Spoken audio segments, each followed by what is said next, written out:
Hello student, very good morning.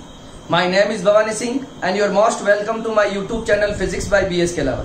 तो आज हम क्लास 11 का लेक्चर नंबर 5 लेके आए हैं और आपको पता है अभी हम 11th क्लास का बेसिक स्टडी कर रहे हैं, जिसमें मैंने आपको 2 लेक्चर तो बिल्कुल बेसिक फिजिक्स के बारे में समझाया था या ये समझाया था कि हमारा सिलेबस क्या है, हमारा जो पेपर पैटर्न वो क्या होता है और जो मार्किंग सिस्टम होता है हमारा पेपर में वो क्या होता है।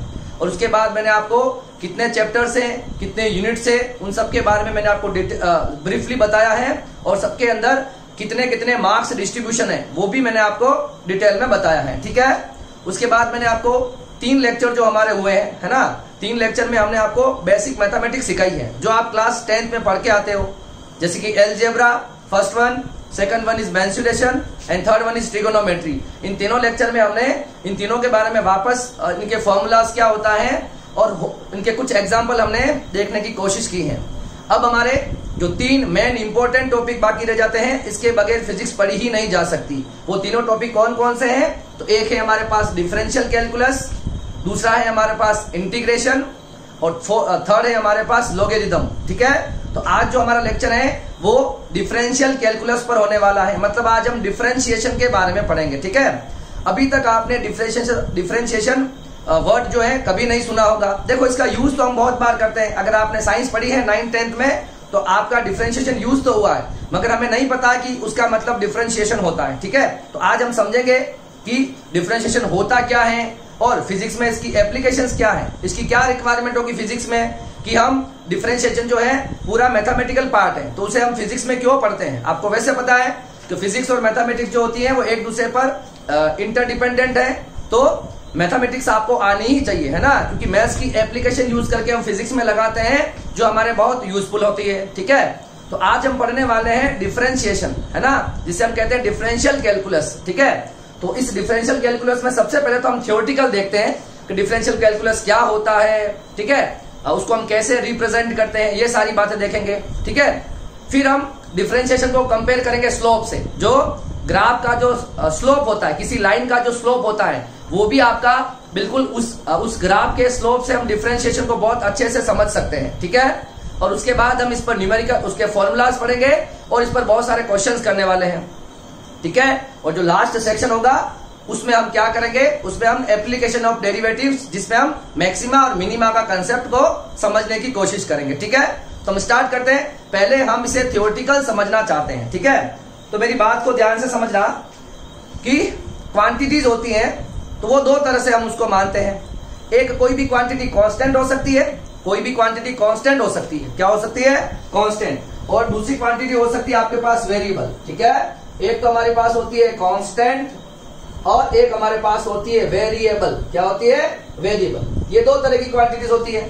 ठीक है, बिल्कुल हम बेसिक से पढ़ेंगे ताकि लास्ट में आपको समझ में आ जाएगा। और ये थ्योरी इतनी समझ में नहीं भी आती है तो भी आपको सिर्फ डिफरेंशिएशन को सॉल्व करना आना चाहिए, जो मैं आपको न्यूमेरिकल के थ्रू सिखा दूंगा। मगर फिर भी आप 11th क्लास में हो तो आपका जो सोचने की जो क्षमता है वो आपकी ज्यादा होनी चाहिए, मतलब आपको समझना पड़ेगा कि ऐसा क्यों हो रहा है या इस डिफरेंशिएशन को फिजिक्स का पार्ट बनाने का रीजन क्या है। ये जो डिफरेंशियल, इंटीग्रेशन और लॉगरिथम जो है ये आपके चैप्टर नंबर 2 में पूरे के पूरे दे रखे हैं, इसको हम पहले ही पढ़ रहे हैं। ठीक है, देखो एक होती है कांस्टेंट क्वांटिटी और एक होती है वेरिएबल क्वांटिटी। कांस्टेंट जो होती है do not change with respect to time, मतलब वो क्वांटिटी जो टाइम के साथ कभी चेंज नहीं होती उसे हम कांस्टेंट कहते हैं। क्या कहते हैं? कांस्टेंट, जो वेरी नहीं करती टाइम के साथ। सर क्या कहना चाह रहे हो? जैसे कि मैं यहाँ पे लेता हूं कोई भी क्वांटिटी ले लो, जैसे में स्पीड ऑफ लाइट होती है, प्रकाश का जो वेग, स्पीड ऑफ लाइट जो होती है वो कितनी होती है? 3 × 10⁸ मीटर पर सेकंड ये होती है। अब ये क्वांटिटी कभी चेंज नहीं होगी, ये कांस्टेंट है, इसे हम हर जगह क्या यूज करेंगे? एज ए कांस्टेंट यूज करेंगे वैसे। ठीक है, तो मतलब ये वैसे जो बात कर रहे हैं ये होती है फ्री स्पेस के अंदर की बात कर रहे हैं। ठीक है, बाद में बताएंगे, मगर हाल फिलहाल के लिए मान लो कि स्पीड ऑफ लाइट होती है, उसकी वैल्यू ये होती है। अब टाइम चेंज होगा फिर भी इसकी स्पीड तो चेंज नहीं होगी, तो ये वो क्वांटिटी है जिसे हम कांस्टेंट कहते हैं, जो टाइम के रेस्पेक्ट में चेंज नहीं होती। क्लियर है? अब हम जो डील करेंगे वो वेरिएबल क्वांटिटी के साथ डील करेंगे, मतलब डिफरेंशिएशन का कहीं ना कहीं रिलेशन वेरिएबल क्वांटिटी के साथ होगा। किसके साथ होगा? वेरिएबल क्वांटिटी के साथ। अब इस वेरिएबल क्वांटिटी को भी हम 2 पार्ट में डिवाइड कर लेंगे। एक हो जाएगी हमारे पास डिपेंडेंट, क्या हो जाएगी डिपेंडेंट, और एक हमारे पास हो जाएगी इनडिपेंडेंट, क्या हो जाएगी इनडिपेंडेंट। एक हो जाएगी डिपेंडेंट, एक हो जाएगी इनडिपेंडेंट। तो आपको वैसे नाम से ही पता चल रहा है कि डिपेंडेंट का मतलब जो किसी और क्वांटिटी पर डिपेंड करेगी वो डिपेंडेंट क्वांटिटी हो जाएगी, और इनडिपेंडेंट का मतलब जो किसी और क्वांटिटी पर डिपेंडेंट नहीं होगी। ठीक है, तो इन दोनों का हम आगे कहीं ना कहीं यूज करेंगे कि डिपेंडेंट क्या होता है और इनडिपेंडेंट क्या होता है, जो मैं आपको आगे बता रहा हूं। ठीक है, हम समझना चाहते हैं डिफरेंशिएशन को। क्या समझना चाहते हैं? डिफरेंशिएशन को हम समझना चाहते हैं। तो सबसे पहले हम स्टार्ट करते हैं, देखो कि इसकी जो थ्योरेटिकल कंसेप्ट है वो क्या है, फिर मैं आपको धीरे धीरे डिफरेंशिएशन का मतलब समझा दूंगा। ठीक है, तो देखो differential calculus is a branch of mathematics, it is a very useful in the analysis of physical system. मतलब जो फिजिकल सिस्टम है उसे पढ़ने के लिए हमें डिफरेंशियल कैलकुलस जो एक मैथमेटिक्स की ब्रांच है जिसका यूज हम फिजिकल सिस्टम को पढ़ने के लिए यूज में करते हैं। मतलब फिजिकल सिस्टम को अगर हमको अंडरस्टैंड करना है, समझना है, तो वहां हमारा डिफरेंशियल कैलकुलस यूज आएगा। देखो क्या है, एक छोटा सा एग्जांपल, जैसे कि मैं लिखता हूं, देखना ध्यान से, जैसे कि आपकी जो वेलोसिटी होती, वेलोसिटी वो क्या होती है? Displacement upon time.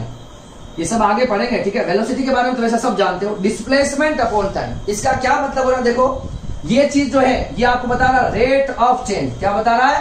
Rate of change बता रहा है। क्या बता रहा है? यहाँ पर dx बाई dt आपको रेट ऑफ चेंज बता रहा है। क्या मतलब हो गया? मतलब अगर आपका डिस्प्लेसमेंट चेंज हो रहा है टाइम के साथ में, तो हमें क्या मिल जाएगी? वेलोसिटी मिल जाएगी। अगर ये मार्कर अभी यहाँ है, ठीक है, t1 टाइम पे, t2 टाइम पर ये मार्कर यहाँ चला गया, तो मतलब टाइम के साथ में इस मार्कर ने अपनी डिस्प्लेसमेंट या पोजीशन चेंज करी है, इट मींस इसके अंदर वेलोसिटी होगी। क्या होगी? वेलोसिटी होगी, क्योंकि ये जो मार्कर है इसने क्या करा है? टाइम के साथ अपनी पोजीशन को चेंज करा है। तो जो टाइम के साथ अपनी पोजीशन चेंज करता है उस फिजिकल क्वांटिटी को हम कहते हैं वेलोसिटी। क्या कहते हैं? वेलोसिटी। अब आपको जो दिख रहा है रेट ऑफ चेंज, यही आगे जाके क्या बनने वाला है? एक डिफरेंशिएशन का फॉर्मेट बनने वाला है। या समझ सकते हो इसका क्या मतलब हो गया, है ना? तो इसमें x जो है ये चेंज हो रहा है, किसके रेस्पेक्ट में? टाइम के रेस्पेक्ट में। dx बाई dt, dx का मतलब डिस्प्लेसमेंट, dt का मतलब टाइम। तो एक dt टाइम के अंदर dx डिस्प्लेसमेंट हुआ, इट मींस उसके अंदर क्या होगी? एक वेलोसिटी होगी। इसका क्या मतलब हो गया? जो x जो है वो t के रेस्पेक्ट में चेंज हो रहा है, तो वेलोसिटी क्या बन गई? dx by dt, rate of change of displacement is known as velocity. ठीक है, तो ये जो फॉर्मेट है ये डिफरेंशिएशन का ही फॉर्मेट बनेगा आगे जाके, देखो। ठीक है, तो इस तरह की क्वांटिटी का हमको अगर डील करना है, जैसे वेलोसिटी को हमको पढ़ना था तो हमको लिखना पड़ा रेट ऑफ चेंज, मतलब dx by dt, rate of change of displacement. इसका मतलब यही क्या होगा हमारे पास? हमें फिजिकल, जैसे ये फिजिकल क्वांटिटी है, इसे समझने के लिए हमने क्या यूज किया है? हमने जो डिफरेंशियल कैलकुलस का हमें यूज करना पड़ेगा, इसके बगैर ये पॉसिबल ही नहीं है। ठीक है, आगे देखते हैं। The value of some physical quantities are constant. बहुत सारी ऐसी फिजिकल क्वांटिटी होती है जिसकी वैल्यू क्या होती है? कांस्टेंट होती है, जो टाइम के रेस्पेक्ट में कभी चेंज नहीं होती। जैसे कि लाइट का velocity of light in vacuum और फ्री स्पेस इतनी होती है। वेलोसिटी ऑफ लाइट वैक्यूम के अंदर इतना होता है, ये क्या हो जाएगा? कांस्टेंट, क्योंकि ये टाइम के साथ चेंज नहीं होता। मगर बाकी जितनी भी क्वांटिटी है, but most of physical quantities are a variable. The change in the value of this physical quantities represent the change in the state of the system. अब देखो ये जो है, अगर आपको वेलोसिटी बताना है तो टाइम के साथ में पोजीशन चेंज होगी तभी वेलोसिटी आएगी। मैं कह रहा हूं कि t1 टाइम पर ये मार्कर यहां है और t2 टाइम पर भी ये मार्कर यही है, जिसकी वेलोसिटी कितनी है? 0 है। तो ये है ना, इसका मतलब ये वेलोसिटी को डिफाइन नहीं कर रहा। वेलोसिटी कब आएगी? जब वेलोसिटी तो 0 आई, वेलोसिटी कब आएगी? जब ये मार्कर टाइम के रेस्पेक्ट में अपनी पोजीशन चेंज करेगा, इट मींस वो क्या आएगी? वेलोसिटी आएगी। तो ये मैंने लिख रखा है, जैसे कोई कांस्टेंट क्वांटिटी है तो वो तो टाइम के रेस्पेक्ट में चेंज नहीं हो रहा है, तो वहां तो कोई यूज है नहीं। मगर जो वेरिएबल क्वांटिटी है, जब हम वेरिएबल क्वांटिटी के साथ डील करेंगे वहां यूज होगा डिफरेंशिएशन का। क्या होगा? डिफरेंशिएशन का यूज होगा। अब देखो मैं यहाँ पर एक मैथमेटिकल इक्वेशन से हम इस डिफरेंशिएशन को समझने की कोशिश करते हैं। ठीक है, और फिजिक्स में इसका क्या यूज होगा वो अभी आपको पता चल जाएगा। जैसे v होता है वेलोसिटी, dx बाई dt।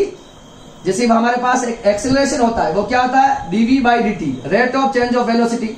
अब ये सब आपको जो दिख रहा है ना, ये सब डिफरेंशिएशन के ही फॉर्मेट है। ये सारी चीजें आपको रेट ऑफ चेंज ही बता रही है। अगर वेलोसिटी टाइम के साथ चेंज होती है, एक्सेलरेशन है, डिफरेंशिएशन है। अगर डिस्प्लेसमेंट टाइम के साथ चेंज हो रहा है इसका मतलब वेलोसिटी है, डिफरेंशिएशन है। समझ में आ रही बात? तो जो भी वेरिएबल क्वांटिटी होती है उसके साथ अगर हम डील कर रहे हैं तो वहां हमें डिफरेंशिएशन का ही यूज हो रहा होगा वहां पे, ठीक है। अब देखिए हम एक एग्जांपल लेते हैं। मैंने लिया है y इक्वल टू fx, यहाँ fx एक फंक्शन है। अब देखो यहां पर क्या हो रहा है, y is the function of x। ये y जो है ये x का फंक्शन है, y is the function of x, so that every value of x is a value of y associated. मतलब x की जो वैल्यूज होगी है ना, every value of x a value of y is associated. x की हर value के साथ y क्या रहेगा, एसोसिएटेड रहेगा, क्योंकि y is a function of x है। तो जैसे जैसे x की वैल्यू चेंज होगी वैसे वैसे y की वैल्यू चेंज होगी। मतलब y जो है वो पूरी तरह किस पर डिपेंड करेगा, x की तरह, x पर डिपेंड करेगा। जैसे जैसे ये x चेंज होगा वैसे वैसे आपका y चेंज होगा। इसका मतलब y जो है वो किस पर डिपेंडेंट है, x पर डिपेंडेंट है। तो y इक्वल टू fx मैंने एक फंक्शन लिखा है। देखो यहां मैंने क्या लिखा है, अब कौन किस पर डिपेंड कर रहा है, यहां पर जो y है वो किस पर डिपेंड कर रहा है, x पर डिपेंड कर रहा है। देखो अगर x की वैल्यू सपोज मैं 1 ले लूं तो y बराबर क्या आ जाएगा 1, x की वैल्यू में 2 लूं तो y बराबर क्या आ जाएगा 2। तो जैसे जैसे आपकी x की वैल्यू चेंज होगी वैसे वैसे y की वैल्यू चेंज होगी। तो यहाँ पर डिपेंडेंट कौन है, डिपेंडेंट हो गया y, क्योंकि ये x की वैल्यू पर डिपेंड कर रहा है। तो यहाँ पर हम y को क्या बोलेंगे, y is dependent upon the depends upon y is depends upon the value of x। y किस पर डिपेंड कर रहा है, x की वैल्यू पर डिपेंड कर रहा है। सो y is a dependent variable, क्योंकि ये x पर डिपेंड कर रहा है तो y एक डिपेंडेंट वेरिएबल हो जाएगा और x क्या हो जाएगा, इनडिपेंडेंट वेरिएबल हो जाएगा। क्या हो जाएगा, इनडिपेंडेंट वेरिएबल हो जाएगा। अब देखो हम डिफरेंशिएशन को और अच्छे से, या इसका जो फॉर्मेट है सर ये dv by dt dx by dt, इनको आप रेट ऑफ चेंज को डिफरेंशिएशन की तरह बोल रहे हो, तो इसको कैसे समझेंगे। देखो मैंने यहाँ पे एक फॉर्मेट लिख रखा है, let y be the function of x। y क्या हो गया, x का एक फंक्शन है, y इक्वल टू fx। तो यहाँ पर y क्या हो जाएगा, डिपेंडेंट। क्या हो जाएगा, y हो जाएगा आपका पास डिपेंडेंट और x क्या हो जाएगा, इंडिपेंडेंट। x क्या हो जाएगा, इंडिपेंडेंट, ठीक है। अब क्या करते हैं, आपको पता है कि जैसे ही x की वैल्यू चेंज होगी, आप समझने की कोशिश करो इसको। जैसे कि मैं लिखता हूं y बराबर, ध्यान से देखना, मैं यहाँ पे लिखता हूं y बराबर f x प्लस 1। अब देखो अगर x की वैल्यू मैं 1 रखूं, ध्यान से देखो, तो y की वैल्यू कितनी हो जाएगी, 1 प्लस 1 2। अगर x की वैल्यू मैं 2 रखूं तो y की वैल्यू कितनी हो जाएगी, 2 प्लस 1 3। तो आप देखो जैसे जैसे x की वैल्यू चेंज हो रही है वैसे वैसे y की वैल्यू चेंज हो रही है। तो यहाँ पर डिपेंडेंसी हुई नहीं हुई, एक क्वांटिटी दूसरी क्वांटिटी के ऊपर डिपेंड कर रही है, ऐसा ही कुछ हो रहा है। तो देखो मैंने क्या लिखा, y इक्वल टू fx, तो x की वैल्यू में चेंज होगा तो y की वैल्यू में भी चेंज होगा। इसको देखो ढंग से और समझते हैं। देखो अब मान लेते हैं हम क्या करते हैं, x में एक स्मॉल चेंज करते हैं। x में मैं कुछ चेंज करता हूं, x के अंदर मैं कितना चेंज करता हूं, डेल x चेंज करता हूं।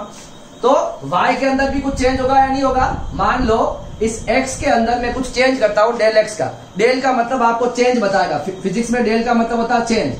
क्या होता है, चेंज मतलब कितना भी बड़ा, खाली एनी चेंज, कितना भी बड़ा चेंज हो सकता है। डेल का मतलब फिजिक्स में हो जाएगा चेंज। क्या हो जाएगा, चेंज। यहाँ पर डेल का मतलब होगा चेंज, ठीक है। तो x में मैंने कुछ चेंज किया, आपको पता है x पे कौन डिपेंड कर रहा है, y डिपेंड कर रहा है। तो y की वैल्यू में भी कुछ चेंज आएगा, तो y की वैल्यू में कितना चेंज आ गया, डेल y आ गया। मतलब अगर आपने x में डेल x का चेंज किया तो y में कितना चेंज हो गया, डेल y का। अगर मैं इन दोनों का रेशियो निकालूं, इन दोनों में जो चेंज हुआ उनका रेशियो, जो क्वांटिटी चेंज हो रही है उनका रेशियो निकालते हैं हम। तो मैंने यहाँ लिखा the ratio of dy by dx, मतलब जैसे ही x चेंज हुआ वैसे वैसे क्या चेंज होगा, y चेंज होगा। तो इन दोनों का ratio del y by del x is called the average rate of change. इसको क्या बोलते हैं, average rate of change. Average मतलब जितना भी टोटल चेंज होगा उसका एवरेज, ठीक है। मतलब यहाँ पर दोनों जो चेंज हुए हैं उनका मैंने रेशियो लिखा है, और इस रेशियो को क्या बोला जाता है, dy बाई dx को फिजिक्स में called the average rate of change. क्या बोला जाएगा, average rate of change y with respect to x। अब dy with respect to x क्या मतलब हो गया, y के अंदर चेंज हुआ x के रेस्पेक्ट में, y चेंज हो रहा है x के रेस्पेक्ट में। क्या हो रहा है, y में चेंज x के रेस्पेक्ट में, ठीक है। इसको हम क्या बोलते हैं, average rate of change of y with respect to x। मतलब यहाँ पर सीधा सीधा dy बाई dx का मतलब है ना, change of y with respect to x, है ना, change of y with respect to x। क्योंकि जैसे जैसे x के रेस्पेक्ट में y चेंज होगा जैसे जैसे x बदलेगा वैसे वैसे y बदलेगा। देखो इधर जैसे कि मैंने वेलोसिटी लिख रखी ना dx by dt, तो जैसे जैसे टाइम चेंज होगा वैसे वैसे पोजीशन चेंज होगी। जैसे जैसे टाइम, कोई अगर किसी बॉडी की अगर वेलोसिटी है तो मतलब टाइम के साथ उसकी पोजीशन क्या होगी, चेंज होगी। तो यहाँ पर डिस्प्लेसमेंट जो है वो किस पे डिपेंड कर रहा है, टाइम पर डिपेंड कर रहा है। जैसे जैसे टाइम चेंज होगा वैसे वैसे आपका डिस्प्लेसमेंट चेंज होगा। अगर ऐसा होगा तो उसे हम वेलोसिटी बोलेंगे, मतलब जो ऑब्जेक्ट जो है उसकी कुछ ना कुछ वेलोसिटी है। क्लियर है? तो इसको मैंने ये बोल दिया। अब मान लेते हैं एक्स में जो चेंज था, ध्यान से सुनना, del x tends to zero. X में जो चेंज है वो जीरो के नियर अबाउट है, एग्जैक्ट जीरो नहीं है। डेल एक्स में जो चेंज है अगर वो क्या है, टेंड्स टू जीरो है, जीरो के बहुत पास में अगर है, एक्स का जो चेंज हुआ है वो बहुत कम हुआ है या एक्स के बहुत पास में है, तो उसमें हम क्या लिखेंगे, देखो dy by D x called. और एक और बात, ये जो del Y by del x आया इसे हम क्या बोलते हैं, डिफरेंशियल कोफिशिएंट। क्या बोलते हैं, डिफरेंशियल कोफिशिएंट बोलते हैं। और क्या बोलते हैं, derivative of y with respect to x। यहाँ पर जो del Y by del x आया उसे क्या बोलते हैं, डिफरेंशियल कोफिशिएंट भी कहते हैं, या हम कह सकते हैं derivative of y with respect to x, and it's denoted by dy by dx। अब देखो इसको मैंने क्या लिखूंगा, अगर मैं del y of average change को मैं अगर इंस्टेंटेनियस चेंज में लिखना चाहूं, ये तो आपका एवरेज चेंज है ना, y में चेंज होगा x के रेस्पेक्ट में। अगर इसे मैं क्या लिखना चाहूंगा, अगर मैं इसे इंस्टेंटेनियस चेंज में लिखना चाहूंगा, अगर मैं डेल y को dy बाई dx, देखो यहां पर d का जो मतलब होता है, d का मतलब होता है स्मॉल चेंज। क्या होता है, स्मॉल चेंज। d का क्या मतलब होता है, d का मतलब हो जाएगा स्मॉल चेंज। dy का मतलब y के अंदर स्मॉल चेंज, dx का मतलब x के अंदर स्मॉल चेंज। तो मैंने यहाँ पे del y upon del x को अगर dy बाई dx लिखना है तो कैसे लिखा जाता है, इसमें क्या होना चाहिए, आपका डेल एक्स किसके टेंड्स होना चाहिए, जीरो के। तो देखो अगर मैंने यहाँ पे लिखा dy बाई dx, क्या लिखा है, ध्यान से देखो, मैंने यहाँ पे लिखा dy बाई dx, क्या लिखा, dy बाई dx। यहाँ पर d जो है वो स्मॉल चेंज है, क्या है, स्मॉल चेंज है। अगर इसको del y upon del x लिख सकते हैं, अगर डेल एक्स टेंड टू क्या हो, जीरो हो, तो मतलब अगर del y upon del x में अगर limit del x tends to zero, मतलब x की वैल्यू जीरो के बहुत करीब है, चेंज हुआ जो x के बहुत करीब है, तो इस पूरी क्वांटिटी को हम लिख सकते हैं dy बाई dx। और dy बाई dx को क्या कहा जाएगा, instantaneous rate of change of function y with respect to x। ये क्या था, average change in y with respect to x, ये तो था एवरेज चेंज। और इस dy बाई dx को अगर मैं कन्वर्ट कर लू dy बाई dx, इसको क्या बोलेंगे, instantaneous rate of change of function y with respect to x, मतलब इसमें y में चेंज हो रहा है x के रेस्पेक्ट में। ठीक है, और यही आपको क्या कह रहा है, यही आपको डिफरेंस, ये आपको रेट ऑफ चेंज बता रहा है। क्या बता रहा है, rate of change of y with respect to x। क्या हुआ, y है ऊपर, तो rate of change of y with respect to x, और यही हमारा क्या बन जाएगा, ये हमारा डिफरेंशिएशन का फॉर्मेट बन जाएगा। मतलब अगर एक क्वांटिटी दूसरी क्वांटिटी के साथ चेंज हो रही हो, मतलब यहाँ पर y है वो x के साथ चेंज हो रहा है, y होए वो x के चेंज पर डिपेंड कर रहा है। ठीक है, तो जैसे जैसे x चेंज होगा वैसे वैसे y चेंज होगा। ये दोनों वेरिएबल हुए नहीं हुए, एक दूसरे पे डिपेंडेंट। y में चेंज होना x पर डिपेंड करेगा, x के चेंज पर। ठीक है, तो यहाँ पर ये दोनों क्वांटिटी चेंज हो रही है, और रेट ऑफ चेंज को ही हम समझने के लिए क्या यूज करते हैं, डिफरेंशिएशन यूज करते हैं। ये जो फॉर्मेट आपको दिख रहा है दैट इज डिफरेंशिएशन है, ये आपका डिफरेंशियल कैलकुलस के अंदर आता है। ठीक है, तो d जो यहाँ पर होता है, d is a very small change, और डेल का मतलब होता है एवरेज चेंज। क्या होता है, एवरेज चेंज। तो ये जो मैंने आपको बताया है that is a theoretical concept of differentiation, तो जिसका फॉर्मेट आपको ऐसा कुछ दिखेगा। मतलब देखो ओवरऑल क्या निकला लास्ट में, देखो मैं ये लिख रहा हूं, देखो ध्यान से देखना, D by D x of Y, तो क्या हो जाएगा, यहां पर हम y का डिफरेंशिएशन कर रहे हैं x के रेस्पेक्ट में।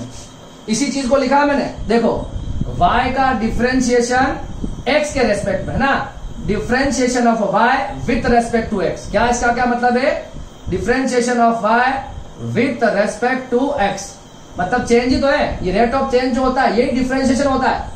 अब आप कोई भी फॉर्मूला फिजिक्स में उठा लो, ठीक है, जैसे कि मैं लिखता हूं वेलोसिटी, तो dx बाई dt है ना, x में चेंज हो रहा है टाइम के रेस्पेक्ट में, तो rate of change of displacement आपको वेलोसिटी बता रहा है। इसी तरह से अगर आप कुछ और देखना चाहो, मैं यहाँ पे लिखता हूँ एक्सेलरेशन लिखता हूँ, a लिखता हूँ, a क्या हो गया, dv बाई dt।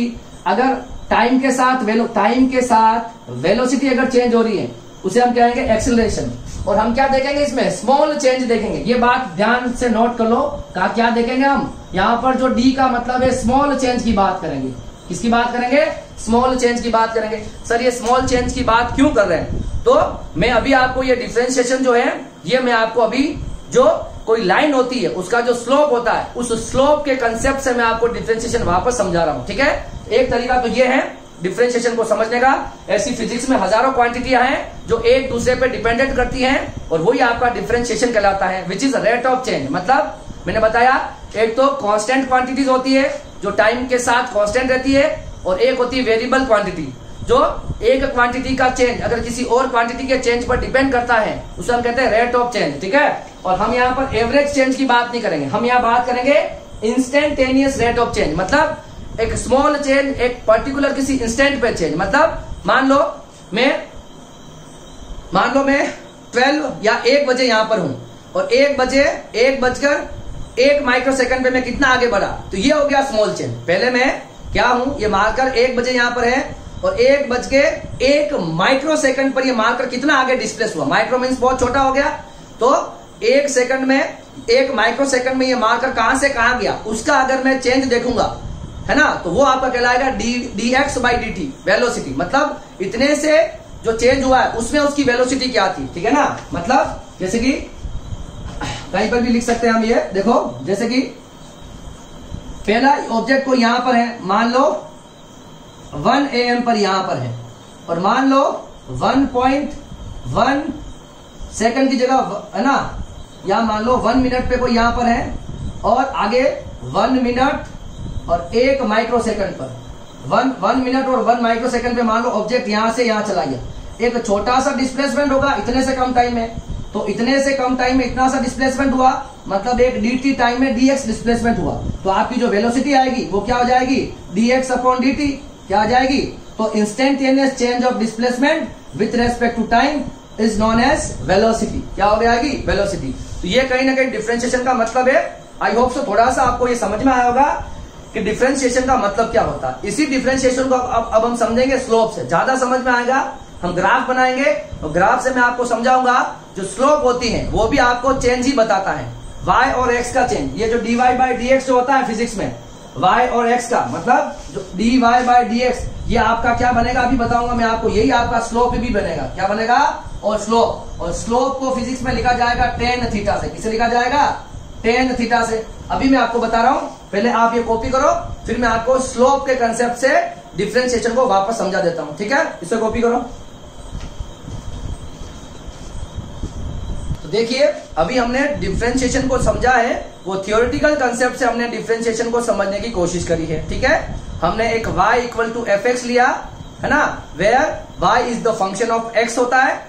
इसमें क्या होगा, जैसे जैसे x की वैल्यू चेंज होगी वैसे वैसे y की वैल्यू भी क्या हो जाएगी, चेंज होगी। इसका मतलब यहाँ पर y की जो वैल्यू है वो x पर डिपेंडेंट है, तो y जो हो जाएगा वो डिपेंडेंट वेरिएबल है, और x हो जाएगा वो इंडिपेंडेंट वेरिएबल है। क्लियर है, तो x y के अंदर चेंज होना x पर डिपेंड करता है। अब इसको चेंज को लिखते कैसे हैं, तो एट लास्ट हम क्या लेके आए, dy by dx। dy by dx का मतलब तो क्या हो गया था, एक तो था del y by del x।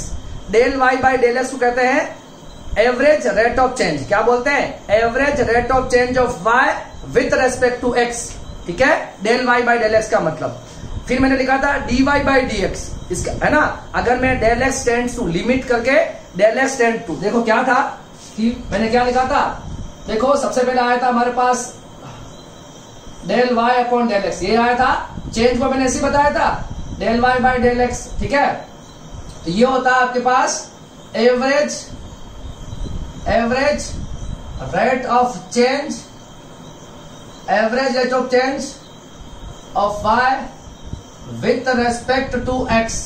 मतलब y के अंदर चेंज हो रहा है। अगर मैं इस डेल x टेंड्स टू 0 कर दूं, तो मैं इसको क्या लिख सकता हूं, तो मैं अगर मुझे इस del y by del x को dy by dx लिखना है, ये होता है एनी चेंज। डेल का मतलब होता है एनी चेंज, और डी का मतलब होता है small change, very very small change.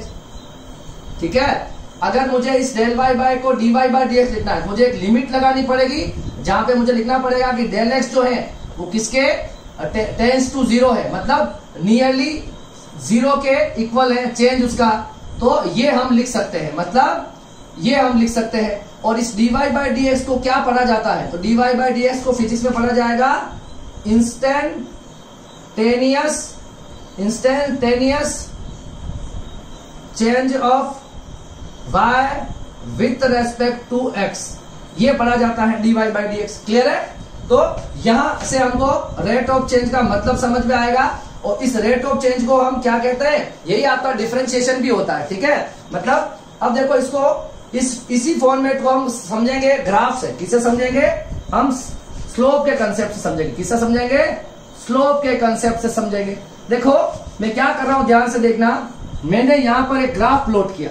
क्या किया है? मैंने यहां पर एक ग्राफ प्लॉट किया है। ये मेरे पास x होता है और ये मेरे पास यहां पर y होता है। क्लियर है?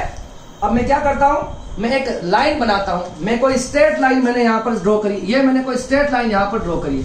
ठीक है, अब देखो इस स्ट्रेट लाइन का अगर स्लोप है उसको कहते हैं, स्लोप कैसे निकाला जाता है, ये आपका पॉजिटिव एक्स एक्सिस के साथ, इस लाइन के साथ जो थीटा बनता है, ये इसका स्लोप बताएगा। ठीक है, अगर देखो मुझे इसका स्लोप निकालना है, ठीक है, तो स्लोप निकाला जाएगा टेन थीटा से। किसे निकाला जाएगा? स्लोप। इस लाइन का स्लोप जो निकलेगा वो कहां से निकलेगा? टेन थीटा से निकलेगा। अब देखो मुझे टेन थीटा निकालना है तो मुझे एक ट्राइंगल चाहिए। टेन थीटा का मतलब क्या होता है? परपेंडिकुलर अपॉन बेस, जिसे हिंदी में कहते हैं लंब बटा आधा। ठीक है, अब मैं क्या करता हूं, ये आपके पास स्लोप जो है, मैं यहां पर 2 पॉइंट ड्रॉ करता हूं। अब आप किसी पर भी देखो, यहां पर अगर मैं बनाऊं ये थीटा बन रहा है, इस लाइन पे बनाऊं ये थीटा बन रहा है। पॉजिटिव एक्स एक्सिस के साथ सभी क्या बनेंगे? थीटा बन रहे हैं। थीटा इसका चेंज हो रहा है क्या? कहीं पर भी आप एक्स के साथ इसका थीटा बनाओ तो ये कहलाती है आपकी कांस्टेंट स्लोप। क्या कहलाती है? कांस्टेंट स्लोप कहलाती है। क्या कहलाती है? Constant slope. अब देखिए इसको निकालने के लिए हम क्या करते हैं, ये जो फॉर्मेट आता है ना ये वाला, ये कैसे आएगा? देखो ये कांस्टेंट स्लोप का जो आएगा, यहां पर मैं एक पॉइंट ले लेता हूं। यहां के जो कोऑर्डिनेट है P1 which is x1 y1, और यहां पर जो है वो है x2 और y2। मैंने ये 2 पॉइंट ले लिए। ठीक है, मतलब यहां से यहां तक का चेंज मुझे देखना है। इसके लिए मैं क्या करता हूं, एक ट्राइंगल ड्रॉ करता हूं। ये मैंने एक ट्राइंगल ड्रॉ कर लिया। ठीक है, क्या कर लिया है? ये हमने एक ट्राइंगल ड्रॉ कर लिया है। अब देखो यहां पर ये चेंज, यहां पर ये क्या हो जाएगा, ये वाली डिस्टेंस क्या हो जाएगी बताओ? ये वाली जो डिस्टेंस है ये आपकी x1 हो जाएगी, यहां से यहां तक x1 कोऑर्डिनेट है, और ये वाली डिस्टेंस आपकी x2 हो जाएगी, और ये आपकी हो जाएगी x2 माइनस x1। कोई दिक्कत है क्या? ये वाली यहां से यहां तक की डिस्टेंस x1, ये x2, तो ये पूरा डिफरेंस हो जाएगा x2 माइनस x1। इसी तरह से देखो y1 का कोऑर्डिनेट है, तो ये डिस्टेंस आपकी y1, ये डिस्टेंस आपकी y2, यहां से यहां की डिस्टेंस y1, यहां से यहां की डिस्टेंस y2, तो ये कितना हो जाएगा? y2 minus y1। अब देखो ये जो स्लोप है, कांस्टेंट स्लोप, स्लोप के लिए जो फॉर्मूला यूज करते हैं वो टेन थीटा यूज करते हैं, और थीटा भी कौन सा? जो पॉजिटिव एक्स एक्सिस के साथ, जो लाइन के साथ जो थीटा बनेगा वो थीटा की बात कर रहे हैं। और थीटा आप कभी भी देखो एक्स के साथ ये थीटा कभी चेंज नहीं हो रहा। कोई भी लाइन ड्रॉ कर लो, ये स्ट्रेट लाइन है, तो मतलब ये आपकी कांस्टेंट स्लोप होगी। क्या होगी? कांस्टेंट स्लोप, जो चेंज नहीं हो रही है। अब देखो परपेंडिकुलर क्या बना, परपेंडिकुलर इस ट्राइंगल में देखो आपके ये P1 P2 और O, ये ट्राइंगल दिख रहा है, इस पे परपेंडिकुलर क्या हो गया बताओ? y2 माइनस y1, और बेस क्या हो गया बताओ? x2 minus x1। तो यहां पर देखो जो स्लोप होगा विच इज टेन थीटा, ध्यान रखोगे, और ये हो गया y2 माइनस y1 और x2 माइनस x1। ठीक है, तो y2 इसको लिख सकते हैं, y2 माइनस y1 को हम लिख लेंगे डेल y, और x2 माइनस x1 को लिख लेंगे डेल x। तो क्या हो जाएगा? Del y upon del x। आया नहीं आया? तो देखो स्लोप भी कुछ, ये जो हमारे पास जो इक्वेशन आ रही थी ये वाली, स्लोप भी क्या बताएगा? ये बता रहा नहीं बता रहा है? ठीक है, तो यहां पर क्या हो गया देखो, यहाँ ये जो dy बाई डी एक्स आया, ये क्या आया? देखो इसको हम क्या बोलते हैं? ग्राफ है ना, graph of y versus x, y versus x, मतलब x और y का जो ग्राफ है ना, x और y का जो ग्राफ है ना, ये आपको क्या बता रहा है? ये आपको dy बाई डी एक्स बता रहा है ना, द स्लोप ऑफ x है ना। और एक और हमारा हो जाएगा एक्स और वाई के साथ चेंज हो जाएगा, ठीक है। इसको हम क्या लिख लेंगे, rate of change of Y with respect to X, और इसको क्या बोला जाएगा, और स्लोप बोला जाएगा। इस लाइन को क्या बोला जाएगा, इस dy बाई डी एक्स को क्या बोलेंगे, स्लोप ऑफ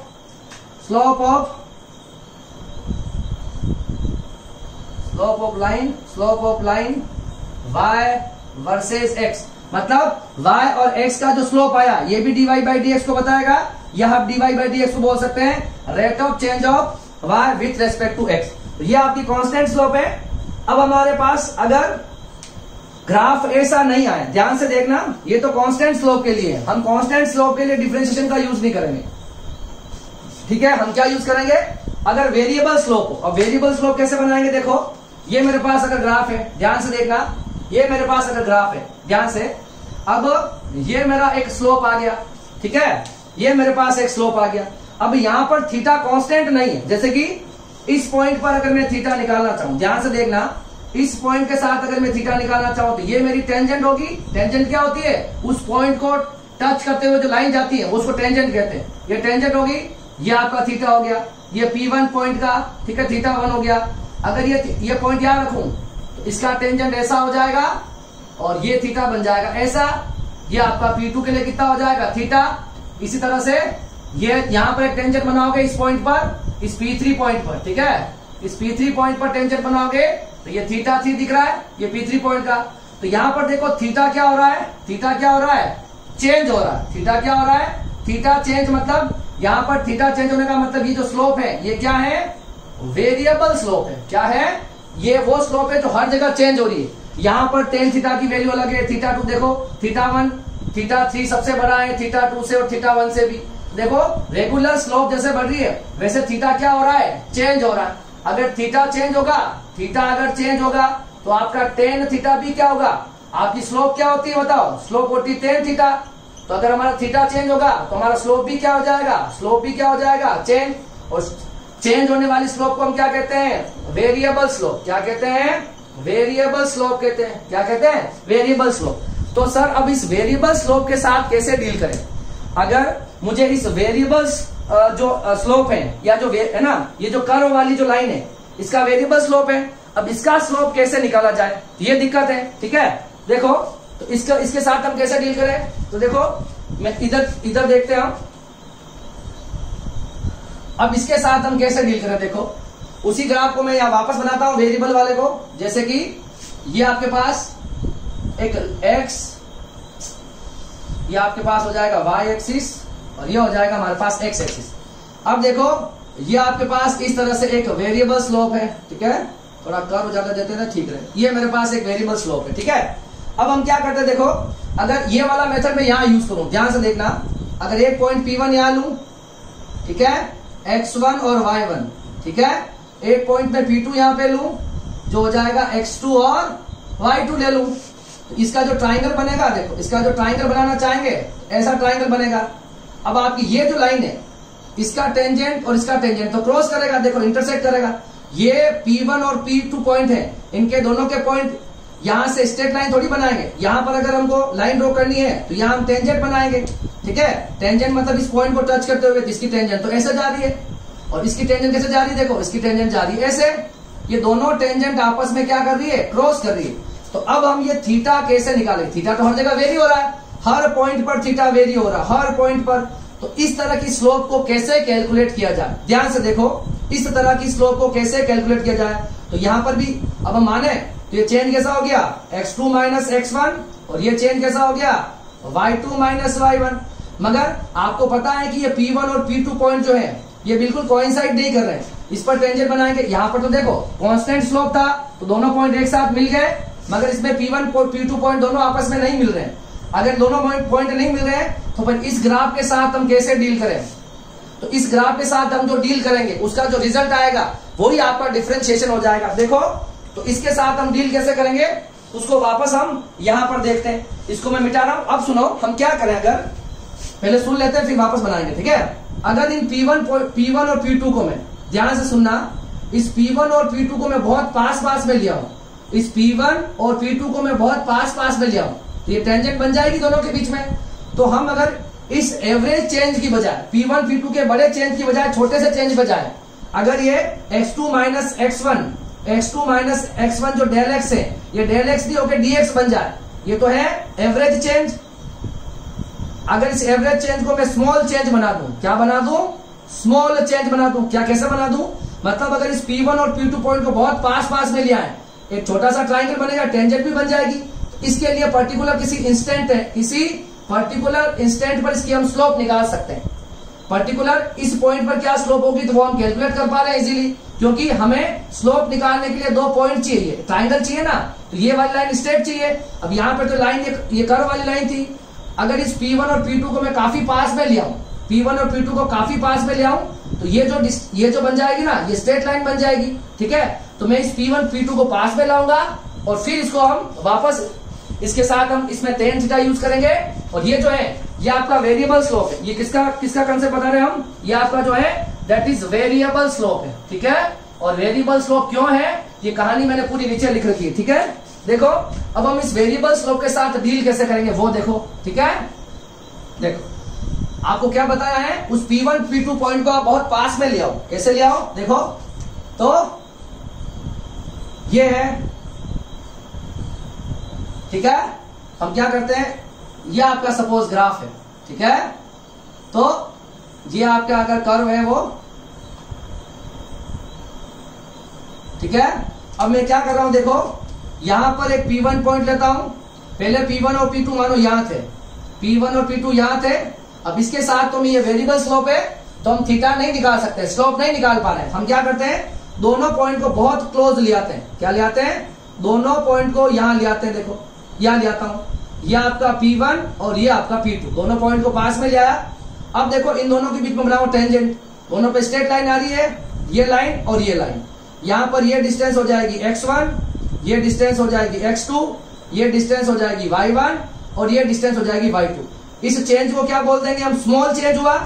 इस चेंज को भी अपन बोलेंगे x2 माइनस x1, मगर इस चेंज को बोला जाएगा, क्या बोलेंगे? इसको dx बोलेंगे। x2 माइनस x1 को क्या बोलेंगे? dx बोलेंगे। इसी तरह से इसका जो चेंज हुआ है ना, उसको क्या बोलेंगे? dy बोलेंगे। स्मॉल चेंज हुआ, बहुत पास पास में है, ये हो जाएगा y2 माइनस y1। मतलब ये जो x2 माइनस x1 जो है ये टेंड्स टू 0 है, बहुत छोटा सा इसमें डिफरेंस है, 0 के बराबर डिफरेंस है। इस तरह से यहाँ पर जो y2 माइनस y1 है ये भी टेंड्स टू 0 है, मतलब इसका भी जो डिफरेंस है बहुत स्मॉल डिफरेंस है। ठीक है, तो अब देखो ये जो ट्राइंगल बना है छोटा सा, इस पर ध्यान देना। ये दोनों P1 P2 को बहुत है ना, if P1 and P2 is very close to each other, इसके साथ डील किया, अगर very close to each other हो जाएंगे तो ये ट्राइंगल बनेगा। इस ट्राइंगल को मैं यहां बड़ा करके बना देता हूं, ये ट्राइंगल मैंने बना दिया। अब देखो ये जो चेंज है that is dx small change, dy भी क्या हो गया? स्मॉल चेंज, और ये हो गया आपके पास थीटा। अब इसके लिए ये थीटा तो कांस्टेंट ही हुआ, और तो इस पॉइंट पर स्लोप क्या आ जाएगी? इतने से पॉइंट पर जो स्लोप आएगी, स्लोप को हम लिखेंगे किससे? tan थीटा से। और tan थीटा क्या आ जाएगा बताओ? परपेंडिकुलर अपॉन बेस, और क्या आ जाएगा? परपेंडिकुलर कितना है? dy upon dx। ठीक है, तो यहां पर क्या बता रहा है, ये क्या हो गया? स्लोप ऑफ है ना, स्लोप ऑफ x वर्सेस, क्या लिखा मैंने? Slope of line y versus x, मतलब y और x का जो आ गया स्लोप आ गया, इस लाइन का स्लोप आ गया, विच इज, तो क्या बता रहा है? y वर्सेस x ग्राफ जो है वो आपको क्या बता रहा है? स्लोप बता रहा है। या हम dy बाई dx को क्या पढ़ते हैं हम?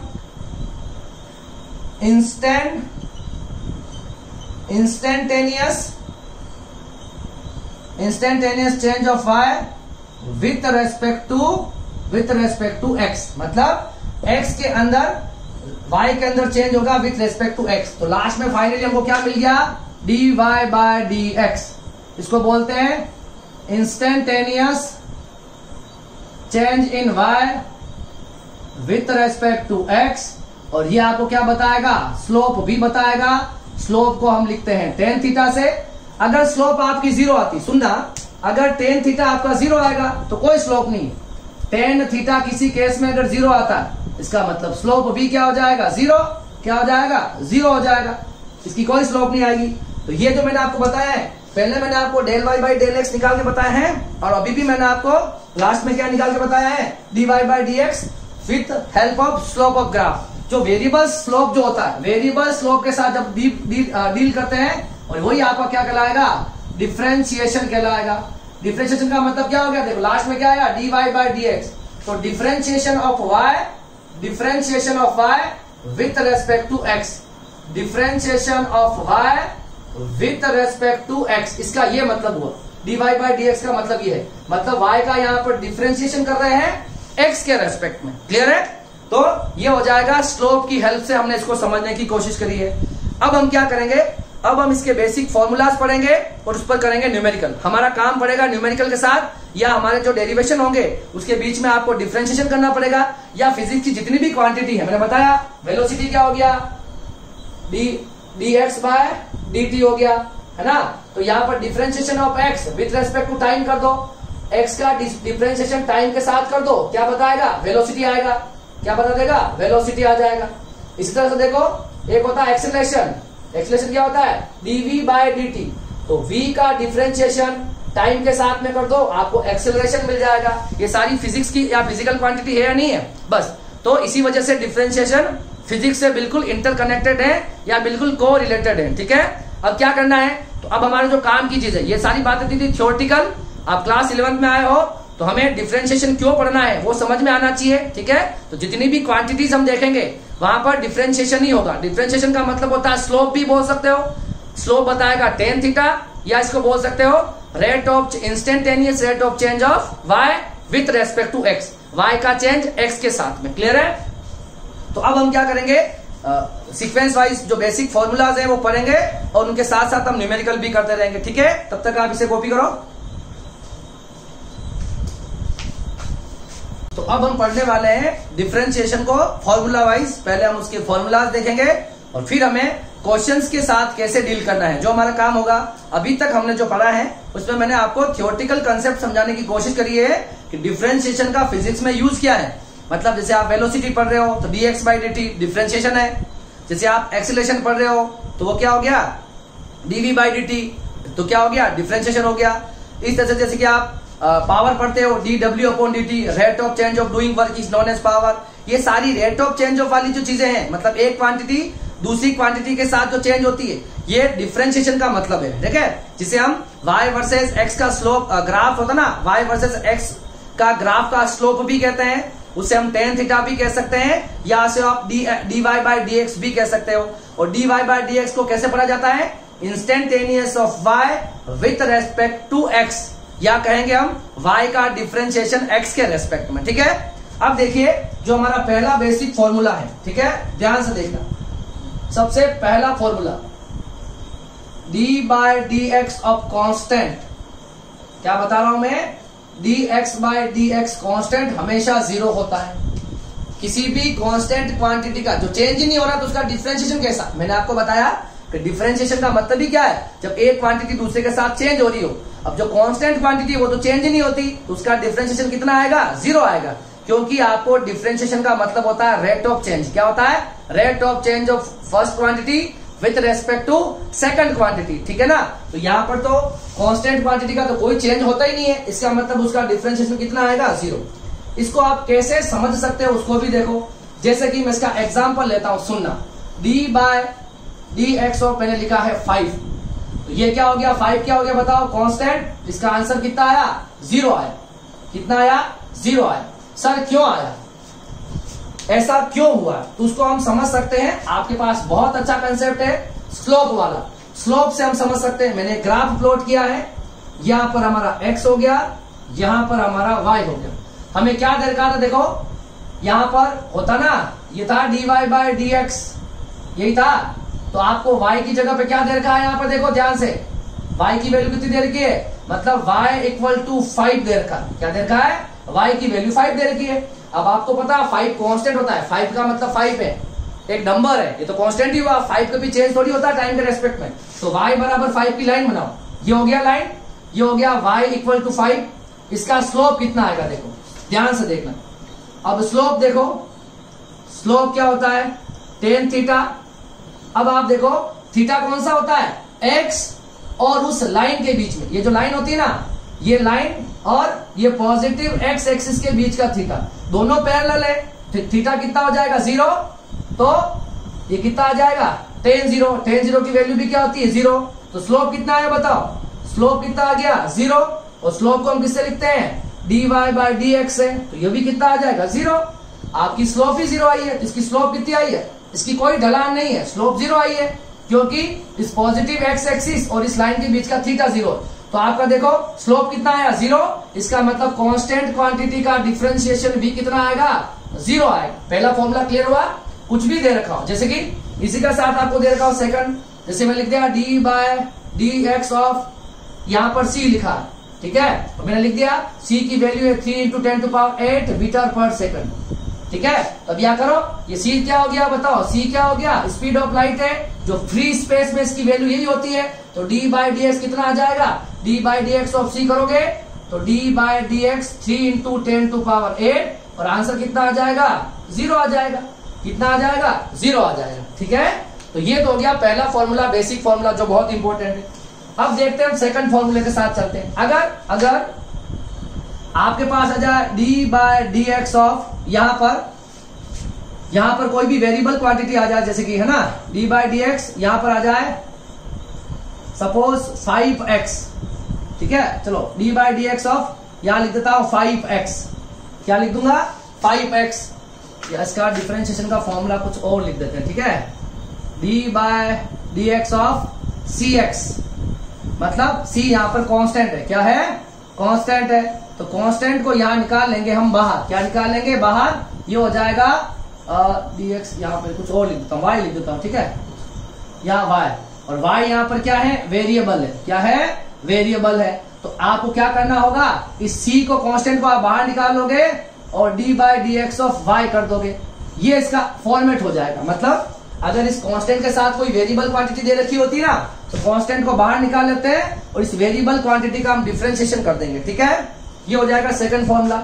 इसका ज्यादा कोई इंपॉर्टेंट नहीं है, पहले आपको मैं एक दूसरा तरीका समझाता हूं। देखो तीसरा फॉर्मूला, सबसे इंपॉर्टेंट फॉर्मूला है D by D X x⁴n। क्या होता है? D by D x of x⁴n जो होता है वो होता है आपके पास n x n-1। ये आपका थर्ड फॉर्मूला है। अब देखिए ये बहुत इंपॉर्टेंट फॉर्मूला है। इस फॉर्मूले पर अगर आपको क्वेश्चन करने हैं तो कैसे करेंगे, ठीक है। तो सबसे पहला एक हम इसी का एक सब फॉर्मूला निकाल लेते हैं, और एक फॉर्मूला होगा D by D x of x जो होता है वो 1 होता है। कितना होता है? D by D x of x कितना आता है? 1 आता है। ये आपका फोर्थ फॉर्मूला। कितना फॉर्मूला है? इन थर्ड और फोर्थ को हम समझते हैं। इस फोर्थ वाले फॉर्मूले को थर्ड की हेल्प से समझते हैं। देखो मैंने क्या लिखा है, D by D x of x 1 कैसे आया? y, इसको समझते हैं। देखो ये फॉर्मूला इंप्लीमेंट करेंगे, ये एक बहुत इंपॉर्टेंट फॉर्मूला। देखो डी बाय डी एक्स, या x की पावर को मैं 1 ले लूं, कुछ नहीं है तो हम करेंगे इसके साथ। देखो हो गया D by D X x की पावर n, दिख रहा है ये D by D X x की पावर n। तो क्या सोल्यूशन होता है इसका? nx, n कितना है? n मतलब 1 है, nx ऊपर कितना? n-1, तो 1 - 1 हुआ या नहीं हुआ? ये देखो d by D x of x की पावर n होता है nx n-1, तो मैंने यहाँ पे लिखा d by D x of x की पावर 1, ये हो जाएगा nx n-1। ये 1 का तो 1 हो गया, 1 इंटू एक्स एक्स होगा, 1 - 1 0 होगा, और किसी की भी पावर 0 कितनी होती है? 1। तो आया कि नहीं आया? d by D x of x कितना आ गया? d by D x of x कितना आता है? 1 आता है। तो sorry d by D x of x कितना आता है? 1 आता है। अंडरस्टूड है? समझ गया है कि d by D x of x 1 क्यों आया? किसी की भी पावर 0 1 होती है। क्लियर है? ये हो गया इसका एग्जाम्पल, इस फॉर्मूले का एग्जाम्पल ये हो गया, ठीक है, या इसका एग्जाम्पल समझ सकते हो। अब इसी के ऊपर डिपेंडेंट कुछ और फॉर्मेट भी करते हैं। चौथा देखो, अब कुछ एग्जाम्पल देखते हैं। हमें लिखा है d by D X x to power 5, ये करना है। ये क्वेश्चन दे रखा है, मतलब है ना x की पावर 5 का डिफरेंशिएशन है ना, डिफरेंशिएशन ऑफ, इसका क्या मतलब हुआ? Differentiation of x to power 5 with respect to dx। समझ में आ रहा है? तो x की पावर 5 का x के रेस्पेक्ट में डिफरेंशिएशन, इसका मतलब ये हो गया differentiation of x to power 5 with respect to x, ठीक है। अब इसमें कौन सा फॉर्मूला लगेगा, देखो x की पावर n का दिख रहा है, d by D x x की पावर n दिख रहा है। तो देखो d by D x of x की पावर n, तो कैसे करोगे इसको, ये क्या होता है d by D x of x की power n, n x n minus 1, n कितना है 5 n x n माइनस 1, तो 5 माइनस 1 ये 5x 5 माइनस 1 4, ये आ जाएगा आपके पास d बाई डी एक्स, क्या आ जाएगा d by D x X to the power 5, इसका आंसर क्लियर है। और करते हैं एग्जांपल, हमारे पास यहां लिखा हुआ है d by D x of 7x8, ये आया, इसका डिफरेंशिएशन करना है, तो ये तो कांस्टेंट है, 7 क्या होता है कांस्टेंट, इसको बाहर निकाल लो, तो d बाय डी एक्स अंदर बच गया x टू पावर 8।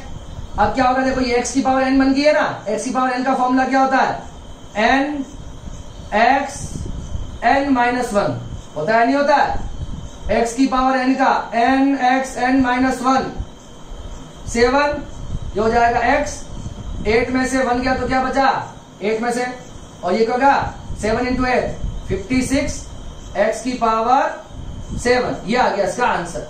ठीक है, और बहुत सारे क्वेश्चन कर सकते हो आप चाहो तो, ठीक है। और यहाँ पे क्वेश्चन ले लेते हैं हम, ठीक है। आपको दे रखा suppose d by D x of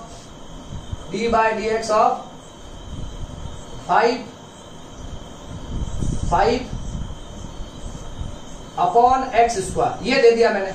अब क्या करें सर, ये दे दिया, इसका डिफरेंशिएशन करना तो क्या करोगे बताओ, पहले 5 को बाहर निकाल लो, d by D x of 1 upon X square. अब ऐसा तो कुछ होता नहीं है, इस एक्स स्क्वायर को ऊपर भेज दो, तो d by D x of x की पावर -2। अब ये किसकी तरह बन गया, देखो x की पावर n, ये फॉर्मूला मैंने बताया बहुत इंपॉर्टेंट है, x की पावर n वाला, ठीक है, सब जगह मैं यही लगा रहा हूं, ठीक है। ये x की पावर n का सॉल्यूशन क्या होता है n x n माइनस 1, तो देखो 5, इसका हो जाएगा n की वैल्यू -2 है, n x n माइनस 1, कोई दिक्कत है क्या, n x n माइनस 1, ये 5 को 2 से मल्टीप्लाई करोगे -10 x -2 -1 -3 हो गया। चाहो तो आप इस x की पावर को नीचे लाके ऐसा लिख सकते हो, तो ये आ गया इसका आंसर आ गया, ठीक है। तो आपको ये बेसिक फॉर्मूला जो बताएं समझ में आ गया। किसी भी कांस्टेंट का डिफरेंशिएशन क्या होता है, 0 होता है। क्यों होता है, क्योंकि इसकी स्लोप जो आती है वो 0 आती है। स्लोप का मतलब थीटा 0 है, स्लोप 0 है, स्लोप 0 का मतलब डिफरेंशिएशन 0 है। किसी की स्लोप नहीं है, तो जब कोई चेंज ही नहीं है तो फिर कैसा डिफरेंशिएशन, कौन सी क्वांटिटी का किसके साथ चेंज, कोई चेंज ही नहीं है, तो कांस्टेंट क्वांटिटी का डिफरेंशिएशन होता है 0। कितना होता है 0। बाकी इसको छोड़ो, ये फॉर्मूला कोई इंपॉर्टेंट नहीं, इसको आप छोड़ दो, ठीक है। बढ़ेगा सेकंड फॉर्मूला है, इंपॉर्टेंट फॉर्मूला है ये वाला, d by D x of x की पावर n जो होता है वो n x n माइनस 1 होता है। तीसरा फॉर्मूला आप ये याद रखोगे, d by D x x का होता है 1। अब कैसे होता है, तो मैंने आपको x की पावर n लगा के समझा के भी बताया है, और बाकी इसके ऊपर मैंने एक न्यूमेरिकल, ये दूसरा, पहला, दूसरा और ये तीसरा, 3 न्यूमेरिकल करके बताया। और देखो हम इसके साथ और डील करते हैं, और हम इसके ऊपर कुछ अच्छा सा न्यूमेरिकल करते हैं, ठीक है। यही बार बार हमारा ज्यादा आएगा, x की पावर n वाला, ठीक है। हम सारे टाइप के क्वेश्चंस करेंगे, ठीक है। तो देखो एक क्वेश्चन और कर लेते हैं, जैसे कि d by D x of under root x आ गया। क्या आ गया, अंडर रूट एक्स, मतलब अंडर रूट एक्स का डिफरेंशिएशन x के रेस्पेक्ट में, ठीक है। तो आपको पता है अंडर रूट एक्स को क्या मतलब होता है, अंडर रूट एक्स का मतलब होता है x की पावर 1/2। कितना होता है, x की पावर 1/2। अब देखो फॉर्मूला किसका लगाएंगे, x की पावर n, देखो d by D x x की पावर n दिख रहा है, यहाँ पर n कितना आ गया, n हमारा 1/2 आ गया। तो क्या सॉल्यूशन होता है n x n x n minus 1, आया या नहीं आया, x की पावर n का differentiation n x n minus 1, तो n x n माइनस 1, ठीक है। तो 1/2 x 1/2 माइनस 1, तो -1/2, और इस -1/2 को हम नीचे ले आएंगे, माइनस में पावर है तो नीचे आगे किस में हो जाएगी, प्लस में। और प्लस का मतलब क्या होता है, प्लस पावर 1/2 का मतलब होता है अंडर रूट एक्स। कितना हो जाएगा, ये बहुत इंपॉर्टेंट है, d by D x of root X कितना होता है 1/2 रूट एक्स। कितना होता है 1/2 रूट एक्स। ये सारी चीजें हैं इसमें, ठीक है, 1/2 रूट एक्स, ठीक है। और हम और देखो एक फॉर्मूला और कर लेते हैं, d by D x of 1/√x आ गया, तो क्या करोगे, तो पहले तो आप इस अंडर रूट की कहानी खत्म करो। अंडर रूट को लिखते हैं x की पावर 1/2, फिर इस x की पावर 1/2 को आप ऊपर ले जाओ, x की पावर -1/2 आया। अब इसमें फॉर्मूला लग जाएगा x की पावर n वाला। किसका लग जाएगा? x की पावर n वाला। तो n हमारे पास यहाँ पे कितना है? -1/2 है। तो देखो n x n -1 आया या नहीं आया? n x n -1, तो -1/2x। अब 1 और हाफ कितना होता है? -3/2। इसको नीचे लाओगे तो -1/2 x की पावर 3/2, ठीक है। और 3/2 का आप x√x भी लिख सकते हो। x की पावर 3/2 को आप क्या लिख सकते हो? x√x। क्यों लिखा सर? देखो x की पावर 1 और x की पावर हाफ होगी 1.5, 1 और हाफ 1.5 होगी, और 3/2 को 1.5 ही तो कहते हैं। और इसको लिख लेंगे x की पावर 1 को x, और x की पावर 1/2 को √x लिख सकते हैं। तो इसको आगे जाके क्या लिखा जा सकता है? -1/2 और 1/x की पावर 3/2 को लिख सकते हैं अपन x√x। तो ये आ जाएगा 1/√x का क्या आ जाएगा? 1/√x का फॉर्मूला आ जाएगा, ठीक है, मतलब सॉल्यूशन आ जाएगा, ठीक है। तो ये आपके जो बेसिक जो फॉर्मूले थे उससे बताया मैंने आपको। कौन कौन सा फॉर्मूला?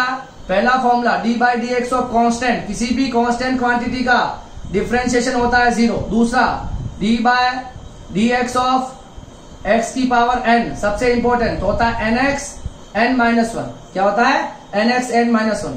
तीसरा फॉर्मूला बताया मैंने d/dx ऑफ x जो होता है वो 1 होता है। ये कर लो, बाकी सारे हो जाएंगे, ठीक है। अब जो आगे वाले जो फॉर्मूलाज हैं वो आपको मैं लिखवा के फिर उन पर हम प्रैक्टिस करते हैं, ठीक है। आप इसे जरूर कॉपी करो, आप कितने भी क्वेश्चन प्रैक्टिस करो, ठीक है। मैं आपको आगे, ठीक है, इसको आप इसको मैं मिटा रहा हूं, इसको आप कॉपी कर लो, फिर मैं आपको 1-2 रूल और समझा देता हूं, ठीक है। इसको मिटा दूं मैं, ठीक है। इसका स्क्रीनशॉट ले लो या वीडियो पॉज करके इसको नोट कर लेना, ठीक है। और आप देखोगे तो बुक में बहुत सारे क्वेश्चंस मिल जाएंगे आपको, ठीक है। एक बात मेरी आपको ये भी ध्यान में रखनी है, जो डिफरेंशिएशन जो है वो मैथमेटिक्स वाले स्टूडेंट क्लास 12 में पढ़ेंगे, इंटीग्रेशन और डिफरेंशिएशन, ठीक है। तो मैं आपको वो चीजें सिखा रहा हूं जो हमारे फिजिक्स में यूजफुल है। बाकी इंटीग्रेशन और डिफरेंशिएशन की कोई लिमिट नहीं है, इतनी वाइड ब्रांच है मैथमेटिक्स की, ठीक है। पर हम वो सब पढ़ रहे हैं जो हमारे यूजफुल होगा, हमारे काम में जो चीजें आएगी हम वही पढ़ रहे हैं, ठीक है। इस बात को भी आप ध्यान रखोगे। अब देखो कुछ अच्छे से फॉर्मूले और देखते हैं। फॉर्मूला नंबर 4, फॉर्मूला नंबर 4 हमारे पास हो जाएगा। देखो अगर d/dx ऑफ p + q दे रखा है, अगर इस तरह से कुछ दे रखा है तो हम क्या करेंगे? अलग अलग कर लेंगे, dp/dx और dq/dx। ये एक फॉर्मूला। अगर दो क्वांटिटी के बीच में प्लस दे रखा है तो दोनों का डिफरेंशिएशन हम अलग अलग करेंगे। सर इसका एग्जांपल, कोई भी एक एग्जांपल लेते हैं। y बराबर जैसे कि, ठीक है, y आपको दे रखा है सपोज 3x² + 5x5। ये आपके पास एक क्वेश्चन है, आपको इसका डिफरेंशिएशन करना है x के रेस्पेक्ट में, है ना। ये दे रखा क्वेश्चन, अब डिफरेंशिएशन करना है तो क्या लिखेंगे? dy/dx, और इधर भी लिखेंगे x के रेस्पेक्ट में, और ये आ जाएगा 3x² + 5x5। सही है क्या? तो dy/dx क्या आएगा? दोनों को अलग अलग डिफरेंशिएशन कर दो, तो d/dx ऑफ 3x² और d/dx ऑफ 5x5, ठीक है। आपको ये फॉर्मूला याद रहना चाहिए अब, ठीक है। d/dx x की पावर n, ये होता है nx n-1, ठीक है। अच्छा ठीक है, अब देखो dy/dx आया, अब 3 को तो बाहर निकाल लो और d/dx x की पावर 2 बच गया। इसी तरह से 5 को बाहर निकाल लो, d/dx x की पावर 5 बच गई। सही है। अब देखो dy/dx का मतलब क्या हुआ? 3 हुआ, और x की पावर n का, ये देखो x की पावर 2 है तो x की पावर n लगेगा इसमें, तो क्या होता है? n x n-1। हो गया सॉल्यूशन, खत्म। अब देखो 5, ये भी लगाओ x की पावर n, तो n हो गया 5 nx n-1, ठीक है। अब देखो dy/dx 3 × 2 हो गया 6, x 2 में से 1 गया तो बच गया 1, ये 5 × 5 25, और x की पावर बच गया 4, ठीक है। ये आपका dy/dx आ गया। क्या आ गया? dy/dx। ये इसका डिफरेंशिएशन है। कर सकते हैं वैसे, अगर बीच में प्लस दे रखा होगा तो दोनों को अलग अलग करके डिफरेंशिएशन करता है। अब एक बहुत इंपॉर्टेंट फॉर्मूला, ठीक है, जिसे हम कहते हैं प्रोडक्ट रूल। क्या कहते हैं? प्रोडक्ट रूल कहते हैं या प्रोडक्ट फॉर्मूला कहते हैं। ठीक है, क्या मतलब हो गया? अगर कुछ ऐसा है, ठीक है, D by D x of u into V, इसका डिफरेंशिएशन कैसे करोगे? D by D x of u into V, plus वाला हो गया u इंटू वी। तो पहले क्या करेंगे? u का डिफरेंशिएशन, u को रखेंगे कांस्टेंट, और किसका करेंगे? v का करेंगे differentiation. u into V product है, दोनों के बीच में मल्टीप्लाई का साइन है, तो पहले किसी क्वांटिटी को कांस्टेंट रखो, जो बच गया उसका डिफरेंशिएशन करो v का, फिर आप v को कांस्टेंट रखो और u का डिफरेंशिएशन करो। तो ये हो जाएगा हमारे पास प्रोडक्ट रूल। क्या हो जाएगा? ये हमारे पास हो जाएगा प्रोडक्ट रूल। क्लियर है क्या? कोई भी एक एग्जांपल ले लेते हैं इसका। देखो, हमने एग्जांपल लिया, suppose y equal to 3x square 5 into 4x cube plus 4, ऐसा मान लें। ये हमने कर लिया है, ठीक है। अब देखो, आप इसको मान लो u, क्या मान ले? इसको मान ले u और इसको मान ले v। हमें निकालना है dy बाई डी एक्स। क्या निकालना है? एग्जाम्पल पढ़ रहे हैं, हमें निकालना है dy बाय डी एक्स। तो कैसे निकालेंगे? देखो, u इंटू वी का dy बाई डी एक्स। पहले u को रखो कांस्टेंट, तो 3x स्क्वायर और 5 को रखना है कांस्टेंट, और किसका डिफरेंशिएशन करना है? 4x क्यूब प्लस 4 का डिफरेंशिएशन।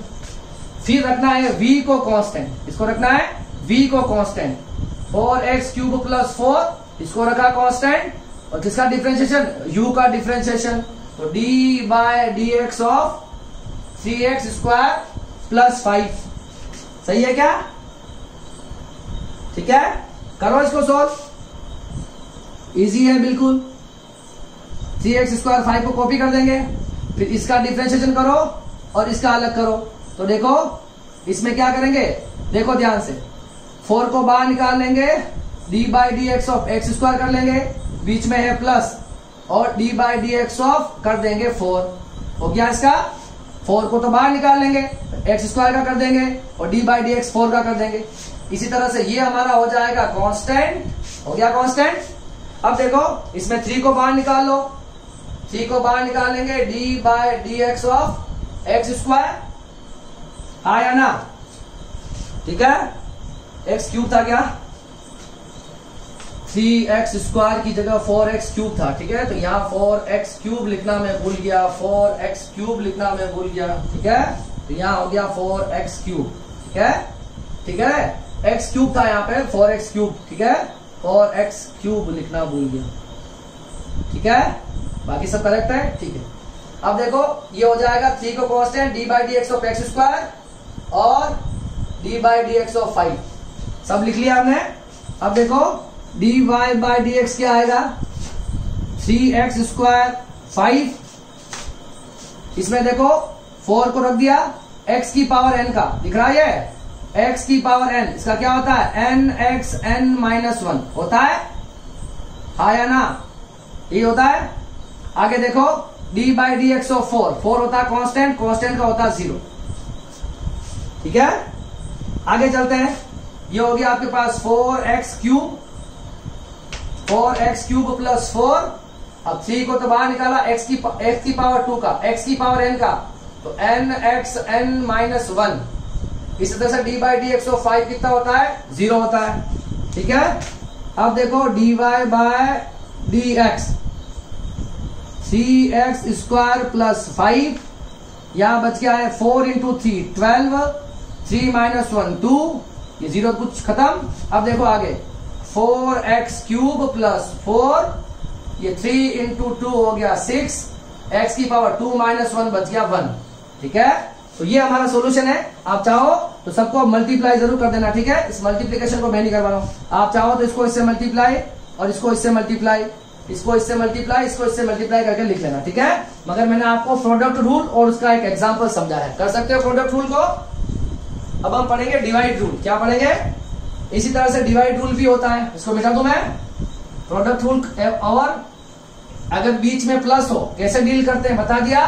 बीच में अगर मल्टीप्लाई का साइन हो तो प्रोडक्ट रूल लगाएंगे, अगर डिवाइड हो, क्या हो, D by D x of U upon V rule कहते हैं, डिवाइड रूल। इसको कैसे सोल्व करते हैं, इसमें क्या होता है, जो आपका डिनोमिनेटर होता है, डिनोमिनेटर कौन सा है, वी, यहां पर डिनोमिनेटर है, तो यहां पर करेंगे वी का स्क्वायर कर देंगे। ये न्यूमरेटर है, ये डिनोमिनेटर है, जो नीचे जो डिनोमिनेटर में होगा उसका स्क्वायर करना है, और पहली बार उसे कांस्टेंट यहां रखना है वी को। ध्यान से सुनना, u बाय v का रूल बता रहा हूं मैं आपको, बहुत इंपॉर्टेंट है ये भी, u अपॉन v का रूल। सबसे पहले जो नीचे दे रखा होता है उसका स्क्वायर करेंगे, और फिर इसी को यहाँ कांस्टेंट रखेंगे, फिर d by D x of करेंगे u, क्या करेंगे u, फिर बीच में आएगा माइनस, इसमें प्लस आता है, यहाँ पे क्या आएगा माइनस, फिर अब क्या रखेंगे, u को रखेंगे कांस्टेंट, और किसका कर देंगे, v का कर देंगे डिफरेंशिएशन। इजी है ना, कहां दिक्कत आ रही बताओ। d by D x of U by V, नीचे v का स्क्वायर, v को कांस्टेंट, u का डिफरेंशिएशन, माइनस u को कांस्टेंट, v का डिफरेंशिएशन। कोई भी एक एग्जांपल ले सकते हैं हम इसका, देखो कोई भी एक एग्जांपल हम लिखते हैं, y equal to X cube upon 3x square. ये मैंने कर लिया, इसको ऐसे तो कैंसिल आउट हो रहा है, ठीक है, एक्स क्यूब अपॉन कुछ और लिख लेंगे, सपोज अभी मैं इसको काट नहीं रहा हूं, ठीक है, 5x, ठीक है, मैं इसको काट नहीं रहा हूं, ऐसे समझा रहा हूं, बाकी तो एक से एक कट रहा है, ठीक है, क्योंकि मैंने आगे वाले फॉर्मूले नहीं बताए, बाकी मैं कुछ भी लिख सकता था यहाँ पर।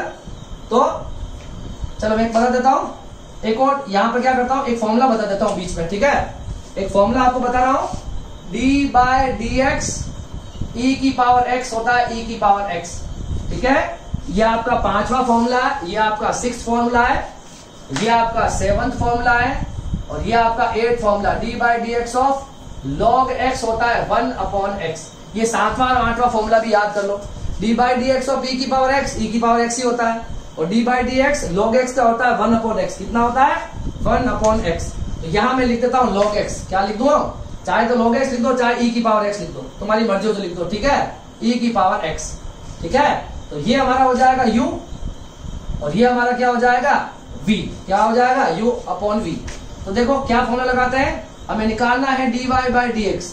सबसे पहले अपॉन में क्या करोगे, v का स्क्वायर, v का स्क्वायर मतलब e की पावर x का स्क्वायर, हो गया, e की पावर x का स्क्वायर।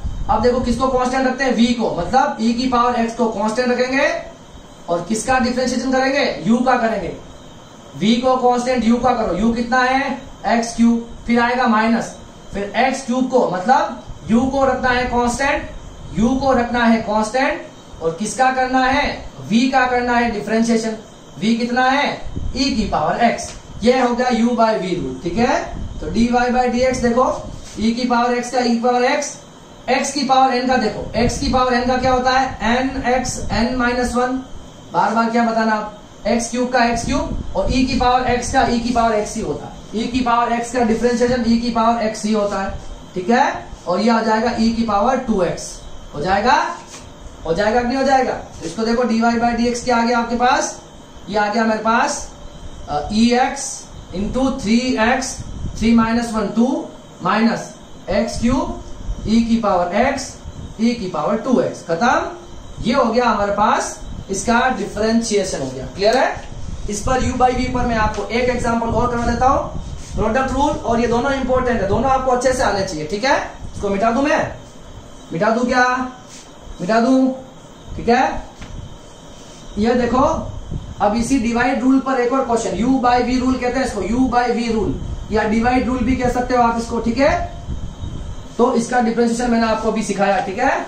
अब देखो मैं यहाँ पे क्या करता हूं, यहाँ पर देखो एक और कंसेप्ट, यहाँ पर हम एक एग्जांपल लेते हैं, और कोई भी एग्जांपल ले रहा हूं मैं, y equal to 3ex plus log x, ठीक है, log x। इसका करना है, तो ये आपका हो जाएगा u, और ये आपका हो जाएगा v। तो सबसे पहले क्या करते हैं, v का स्क्वायर करते हैं, क्या करते हैं, देखो v का स्क्वायर, तो log x का स्क्वायर, फिर इसी को रखते हैं कांस्टेंट v को, तो log x को रखेंगे कांस्टेंट, और फिर डी बाई डी एक्स करेंगे यू कितना है 3 इंटू ई एक्स ई की पावर एक्स, ठीक है। फिर बीच में आएगा माइनस, फिर किसको कांस्टेंट रखना है, यू को रखना है कांस्टेंट, मतलब 3 ई की पावर एक्स को कांस्टेंट और d by D x log x का करना है हमें डिफरेंशिएशन। ये लिख लो। अब देखो डिफरेंशिएशन होने का मतलब जितना भी ये डी बाई डी एक्स हट जाना चाहिए, डी बाई डी एक्स हट जाएगा, इसका मतलब आपका डिफरेंशिएशन हो चुका है, ठीक है। तो D by by D x क्या है, देखो लॉग एक्स का लॉग एक्स आया।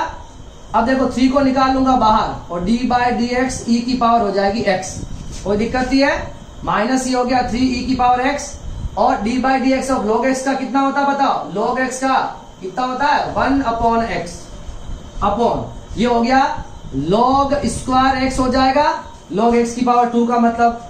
अब देखो D Y by D x क्या हो जाएगा, D Y by D X, यहां देखो लॉग एक्स 3 तो बाहर है और e की पावर x का e की पावर x ही होता है, 3 को तो बाहर लिख दिया, D by D x of e की पावर x, e की पावर x का e की पावर x ही होता है और ये हो जाएगा 3ex upon x upon log square x। ये हो जाएगा आपके पास इसका आंसर। कर सकते हो क्या, ठीक है। जो भी मैं बता रहा हूं समझ में आ रहा है आपको, ये जो फॉर्मूला लिखा रहा हूं उसी पर हम क्वेश्चंस कर रहे हैं, ठीक है।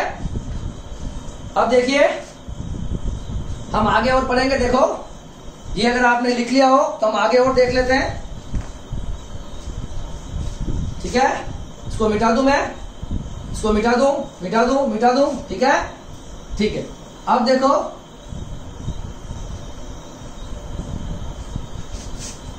u बाई v वाला हो गया कंसेप्ट। अब देखो क्या करना है, अब हम एक बहुत इंपॉर्टेंट कंसेप्ट पढ़ने वाले हैं। जो देखो मैं बेसिक फॉर्मूले वापस लिख देता हूं जो आपके काम आ जाएंगे, ठीक है, जो काम आने वाले फॉर्मूले। D by D x of x जो होता है वो होता है 1, d by D x x की पावर n होता है n x n minus 1, d by of d x e की पावर x होता है e की power x, d by D x log x होता है 1 अपॉन x और डी बाई डी एक्स आप रूट एक्स को भी याद कर सकते हो, 1 अपॉन 2 रूट एक्स आया था। अब देखना रूट एक्स का आंसर भी आया था और एक बताया था मैंने आपको D by D x constant, किसी भी कांस्टेंट का डिफरेंशिएशन आता है 0, ठीक है। इन फॉर्मूले का हम वापस यूज करेंगे। अब मैं आपको एक चीज समझा रहा हूं, मैं आपको ये बता रहा हूं कि जैसे कि मैं आपको बता रहा हूं चेन रूल, क्या बता रहा हूं, एक चेन रूल बता रहा हूं जो काफी यूजफुल है हमारे लिए, ठीक है। हम फिजिक्स में इसका काफी यूज करेंगे। जैसे कि देखो डिफरेंशिएशन आ जाता है इसका, जैसे कि y equal to under root 3x square log x, ऐसा अगर क्वेश्चन आ गया तब क्या करो बताओ। अब आपको रूट x का तो पता है मगर इसका तो नहीं पता, इस रूट के साथ क्या करूं। ऐसा अगर क्वेश्चन आ जाएगा इसमें हम इसको क्या करेंगे, इस चेन रूल से इसको सोल्व करेंगे। मैं एक ही क्वेश्चन करा रहा हूं, ठीक है, चेन रूल से करेंगे।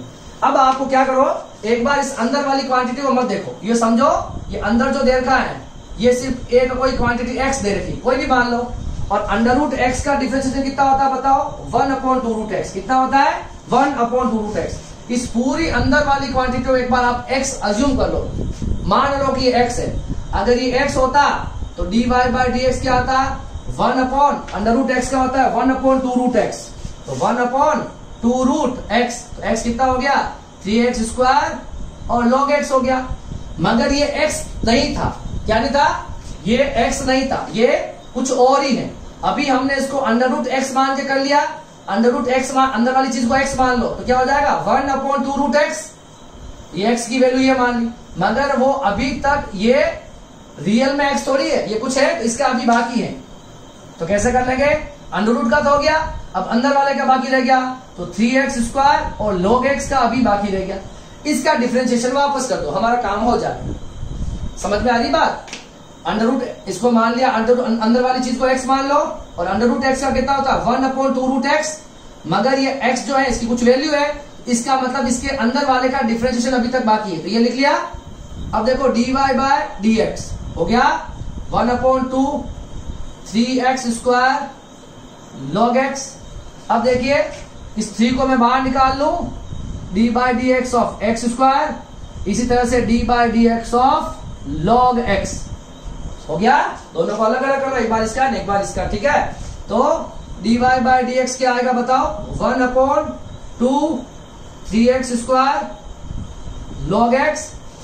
अब देखो 3 का 3 हो गया, x की पावर n का क्या होता है, n x n minus 1। D by D x of log x कितना होता है, 1/x। कितना होता है, 1/x।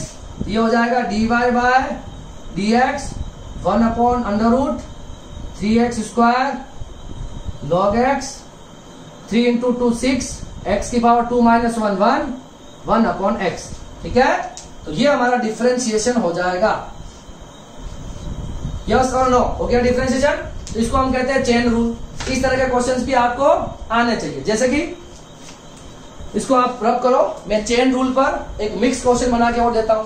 बाकी वाले फॉर्मूले याद है आपको, D by D x of U into V क्या होता है, यू को कांस्टेंट, v का डिफरेंशिएशन प्लस v को कांस्टेंट, u का डिफरेंशिएशन।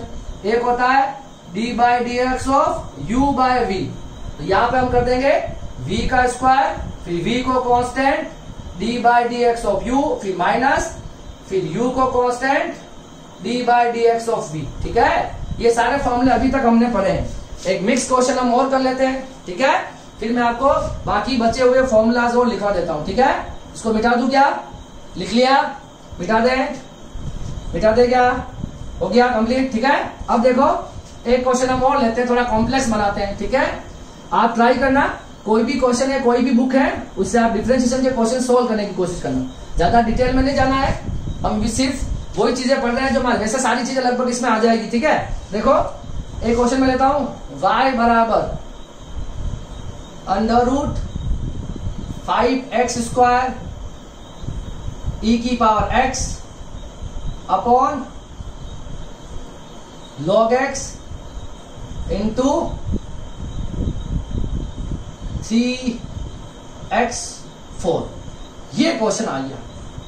अब क्या करें, इसमें तो बहुत सारा कॉम्प्लेक्सिटी दिख रहा है आपको। तो पहले एक दिमाग लगाओ, इसमें u अपॉन v लगा देते हैं। क्या लगा देते हैं, u अपॉन v लगा देते, ऐसा कर लेते हैं, ठीक है। हम क्या कर लेते हैं, u अपॉन v लगा देते हैं, ये क्वेश्चन बन गया। इसमें भी हम क्या करेंगे, दोनों का यूज करेंगे। ये तो हो जाएगा आपका u और ये हो जाएगा आपका v, ये फॉर्मूला लगाएंगे, ठीक है, u अपॉन v वाला। तो u आपका क्या दिख रहा है, आपको v दिख रहा है। देखो करते हैं इसको solve, y equal two upon में होता है v स्क्वायर, तो log e होता है ना, इसका स्क्वायर, ठीक है। यहाँ e एक्सपोनेंशियल के लिए तो e हमेशा आता है, ठीक है। log की बेस 10 भी होती है, log की बेस e भी होती है, ठीक है। वो जब लॉगरिथमिक पढ़ेंगे तब समझाएंगे कि यहाँ पे e और 10 का क्या मतलब है, ठीक है। log x नीचे लिख लिया। अब देखो पहले रखेंगे हम v को कांस्टेंट, किसको रखेंगे, v को कांस्टेंट, इसको रख दिया कांस्टेंट, और फिर किसका डिफरेंशिएशन करेंगे, √5x स्क्वायर e की पावर x, ठीक है। v स्क्वायर, v को रखा कांस्टेंट, u का किया, फिर आगे क्या आएगा, माइनस। अब रखेंगे हम u को कांस्टेंट, इसको रखेंगे u को कांस्टेंट, तो u मेरा हो गया ये वाला, इसको रखेंगे कांस्टेंट। तो 5x स्क्वायर e की पावर x, u को रखा कांस्टेंट और v का करना है तो log ex, इसका डिफरेंशिएशन करना है। ये हमने जो फॉर्मूला था उसको उठा के यहाँ रख दिया। अब आप इसको जहां पर d बाई डी एक्स दिख रहा है उसको सोल्व करना है, दिमाग में आना चाहिए d बाई डी एक्स का मतलब इसका डिफरेंशिएशन करना है x के रेस्पेक्ट में। यहां पर भी log x का क्या मतलब हो गया कि log x का डिफरेंशिएशन करना है x के रेस्पेक्ट में, ये मतलब होता है इसका, ठीक है। हमको करना है dy by D x, log x को रख दिया है ऐसे ही, ठीक है। अब देखो यहां पर ये क्या है, √x है। √x का क्या होता है, 1/2√x, कितना होता है। तो इसको एक बार अंदर वाली चीज को x मान लो, ये हो जाएगा 1/2√x, हो गया। मगर ये x नहीं है, ये कुछ और है, चेन रूल लगा रहे हैं, मतलब x नहीं था, अंदर वाली चीज का बाकी रह गया, तो 5x स्क्वायर e की पावर x, ये लिख दिया। चलते हैं आगे, माइनस ये आ जाएगा 5x स्क्वायर e की पावर x, और d by D x of log x होता है 1/x, और अपॉन में क्या आ रहा है, अपॉन में आ रहा है log e की पावर x का होल स्क्वायर, खत्म। अब देखिए आगे इसको करना है सोल्व, तो log x का तो हो गया log x, अपॉन में आ गया 2 5x स्क्वायर EX। अब देखो d by D x of 5x square, 5 को बाहर निकाल लेंगे, d by D x of x square plus d by D x of e की पावर x, यही होगा। अब यहां पे कुछ बचा ही नहीं है, अंडर रूट सब हो गया यहाँ पे, तो डी बाई डी एक्स हट चुका है, ये x आ गया। अपॉन में क्या आ जाएगा, अपॉन में आ जाएगा log e square x, log x का स्क्वायर की पावर मतलब ये लगा दिया। अब सिर्फ इसको ही तो सोल्व करना है, तो वैसे d by D x of e की पावर x का क्या होता है, e की पावर x का e की पावर x ही होता है, ठीक है। तो लिख दो यहाँ पे dy बाय dx, ठीक है, log x upon 2 under root 5x square EX, ये हो जाएगा 5x की पावर n का बताओ, n x n minus 1, 2 minus 1, ठीक है, plus d by D x of e की पावर x का e की पावर x ही बचा है। हो गया क्लियर, ये बच गया है under root 5x square e की पावर x अपॉन x, और अपॉन में क्या आ जाएगा log square x, log square x, ठीक है। अब चाहो तो आप इसका थोड़ा और लिख सकते हो, लास्ट स्टेप चाहो तो थोड़ा सिंप्लीफाई करके d Y by D x क्या आ गया, finally d Y by D x मेरे पास क्या आ गया, log x upon 2 into 5x square plus e की पावर x, और ये हो गया 5 इंटू 2, ये हो रहा है, सॉरी यहां पे क्या था 2x है ना, सॉरी 5 इंटू 2 10, क्या आ गया 5 इंटू 2 10 आ गया, 10 इंटू एक्स की पावर 2 माइनस 1, तो x की पावर 1 बच जाएगा, ठीक है, प्लस e की पावर x, ठीक है, प्लस e की पावर x, क्लियर है, ये दोनों साथ में है, ठीक है। आगे क्या बच गया है, minus under root 5x square e की power x upon x divide by log e square x, ये आपका हो गया इसका आंसर, ठीक है। थोड़ा सिंप्लीफाई और कर सकते हैं, इतना कॉम्प्लेक्स क्वेश्चन हमारे को लेना देना होता नहीं है फिजिक्स में, मगर हम सीख रहे हैं तो थोड़ा ढंग से ही सीख लेते हैं, ठीक है। तो इस तरह के डिफरेंशिएशन के हमारे क्वेश्चंस बनते हैं, ठीक है। अब देखिए ये अगर आपने कर लिया हो तो हम कुछ फॉर्मूलाज और बच जाते हैं, साइन कोस टेन कोसेक, जो ट्रिग्नोमेट्रिक फंक्शन है उनके डिफरेंशिएशन क्या होते हैं वो फॉर्मूला देख लेते हैं, और फिर हम मैक्सिमा मिनिमा का कंसेप्ट देख लेते हैं, और फिर ये क्लास हम खत्म करेंगे। तो पहले आप इसे कॉपी करो, इसके बाद हम क्या करेंगे, कुछ फॉर्मूलाज और देख लेते हैं और मैक्सिमा मिनिमा का कंसेप्ट देख लेते हैं, ठीक है। इसे आप कॉपी कर लो। तो देखो अभी तक हमने क्या पढ़ा है, तो अभी तक हमने जो मैंने ये फॉर्मूलाज लिख रखे हैं, ये टोटल 9 फॉर्मूला लिख रखे हैं, इन पर बेस्ड हमने क्वेश्चन किए हैं, ठीक है। ये आपके बहुत बेसिक फॉर्मूला है और बहुत इंपॉर्टेंट फॉर्मूलाज में अंदर ही आते हैं। इस पर आपको क्या करना है, इस पर आपको बहुत सारे क्वेश्चंस और भी ट्राई करने हैं। आप कोई भी बुक प्रीफर कर सकते हो, कोई भी आप बुक लोगे डिप्लोमा इंजीनियरिंग या क्लास 12 की, और उसके अंदर आपको जो डिफरेंशिएशन के कुछ प्रैक्टिस प्रॉब्लम मिले तो आप इन फॉर्मूला पे जितने भी प्रैक्टिस प्रॉब्लम है उसे आप जरूर ट्राई करोगे, ठीक है। और क्लास काफी लंबी हो चुकी है तो हम इस डिफरेंशिएशन के पार्ट को 2 क्लास में डिवाइड करना चाहेंगे, ठीक है। तो आज की क्लास के अंदर आपको मैंने ये सारे 8 फॉर्मूला बताए। एक फॉर्मूला मैंने यहाँ पर और लिखा है जिसका मैंने यूज नहीं किया अभी तक, फॉर्मूला है d by D x a की power x equal to a x log e a, ये फॉर्मूला भी आपके यूजफुल होता है, ठीक है। तो बेसिक आपके 9 फॉर्मूला मैंने आपको लिखा है, तो इन पर आपको न्यूमेरिकल्स ट्राई करने हैं, ठीक है। और जब हम नेक्स्ट क्लास करेंगे तो जो कल वाली जो क्लास होगी उस कल वाली क्लास के अंदर जो ट्रिग्नोमेट्रिक जो फंक्शन बच जाते हैं उन पर फॉर्मूला, उस पर न्यूमेरिकल, और जो आपके पास डेरिवेटिव, जो आपके पास डिफरेंशियल इक्वेशन पर की जो एप्लीकेशन होती है, मतलब मैक्सिमा मिनिमा का कंसेप्ट, ये हम अगली वाली क्लास में कंप्लीट कर लेंगे, ठीक है। तो आज की क्लास के लिए इतना ही। आप प्लीज इन पर अच्छे से प्रैक्टिस करो। अगर आपको फिजिक्स में बने हुए रहना है, चाहे बायो का स्टूडेंट हो चाहे मैथमेटिक्स का स्टूडेंट हो, मैंने आपको थियोरेटिकल डिफरेंशिएशन को समझाया है, मैंने आपको स्लोप की कंसेप्ट से डिफरेंशिएशन समझाया है, ठीक है। डिफरेंशिएशन का मतलब कुछ नहीं होता है, रेट ऑफ चेंज होता है, ठीक है। जब कोई एक क्वांटिटी किसी दूसरी क्वांटिटी के साथ अगर चेंज हो रही है तो उसे हम डिफरेंशिएशन ही कहते हैं, ठीक है। मतलब dy बाई डी एक्स का मतलब rate of change of y with respect to x, ठीक है। और जितनी भी फिजिकल क्वांटिटीज होगी मैक्सिमम वो इसी तरह से जो रेट ऑफ चेंज से ही आपको हम इसे कंप्लीट करेंगे।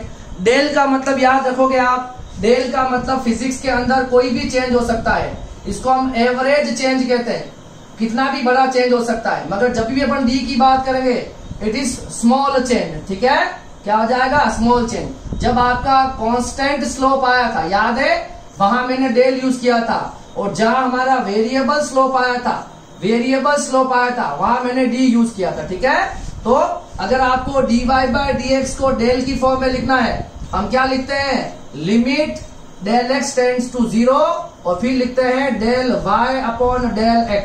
तो हम इसके साथ डील कर रहे हैं। ठीक है, इसका क्या मतलब हो गया, चेंज है ना, इंस्टेंटेनियस चेंज। क्या लिखते हैं,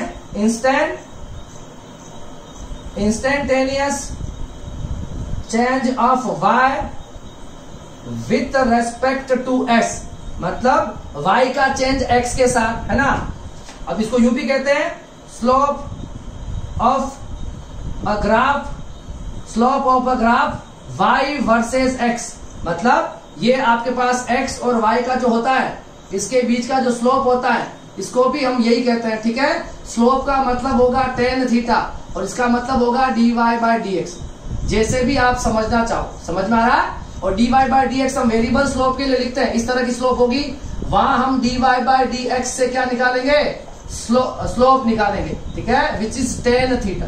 क्लियर है। तो आज की क्लास में हमने ये सारी बातें डिस्कस करी हैं, डिफरेंशिएशन का कंसेप्ट आपको मैंने समझाया है, और बेसिक फॉर्मूलाज बताए हैं, और मैंने इस पर आपको न्यूमेरिकल से प्रैक्टिस करवाई है। ठीक है, इस पर हम एक क्लास और रख लेंगे, ताकि जो बचे हुए जो फॉर्मूलाज हैं उन पर हम कुछ क्वेश्चंस बना लेंगे, और जो इसकी जो एप्लीकेशन है, जहां मैक्सिमा मिनिमा क्या होता है ये किसी को समझ में नहीं आता, तो मैक्सिमा मिनिमा को भी इसी अगली वाली क्लास में समझ लेंगे। ठीक है, तो आज की क्लास के लिए इतना ही। Thank you so much. अब मिलेंगे हम नेक्स्ट क्लास में, तब तक के लिए थैंक यू।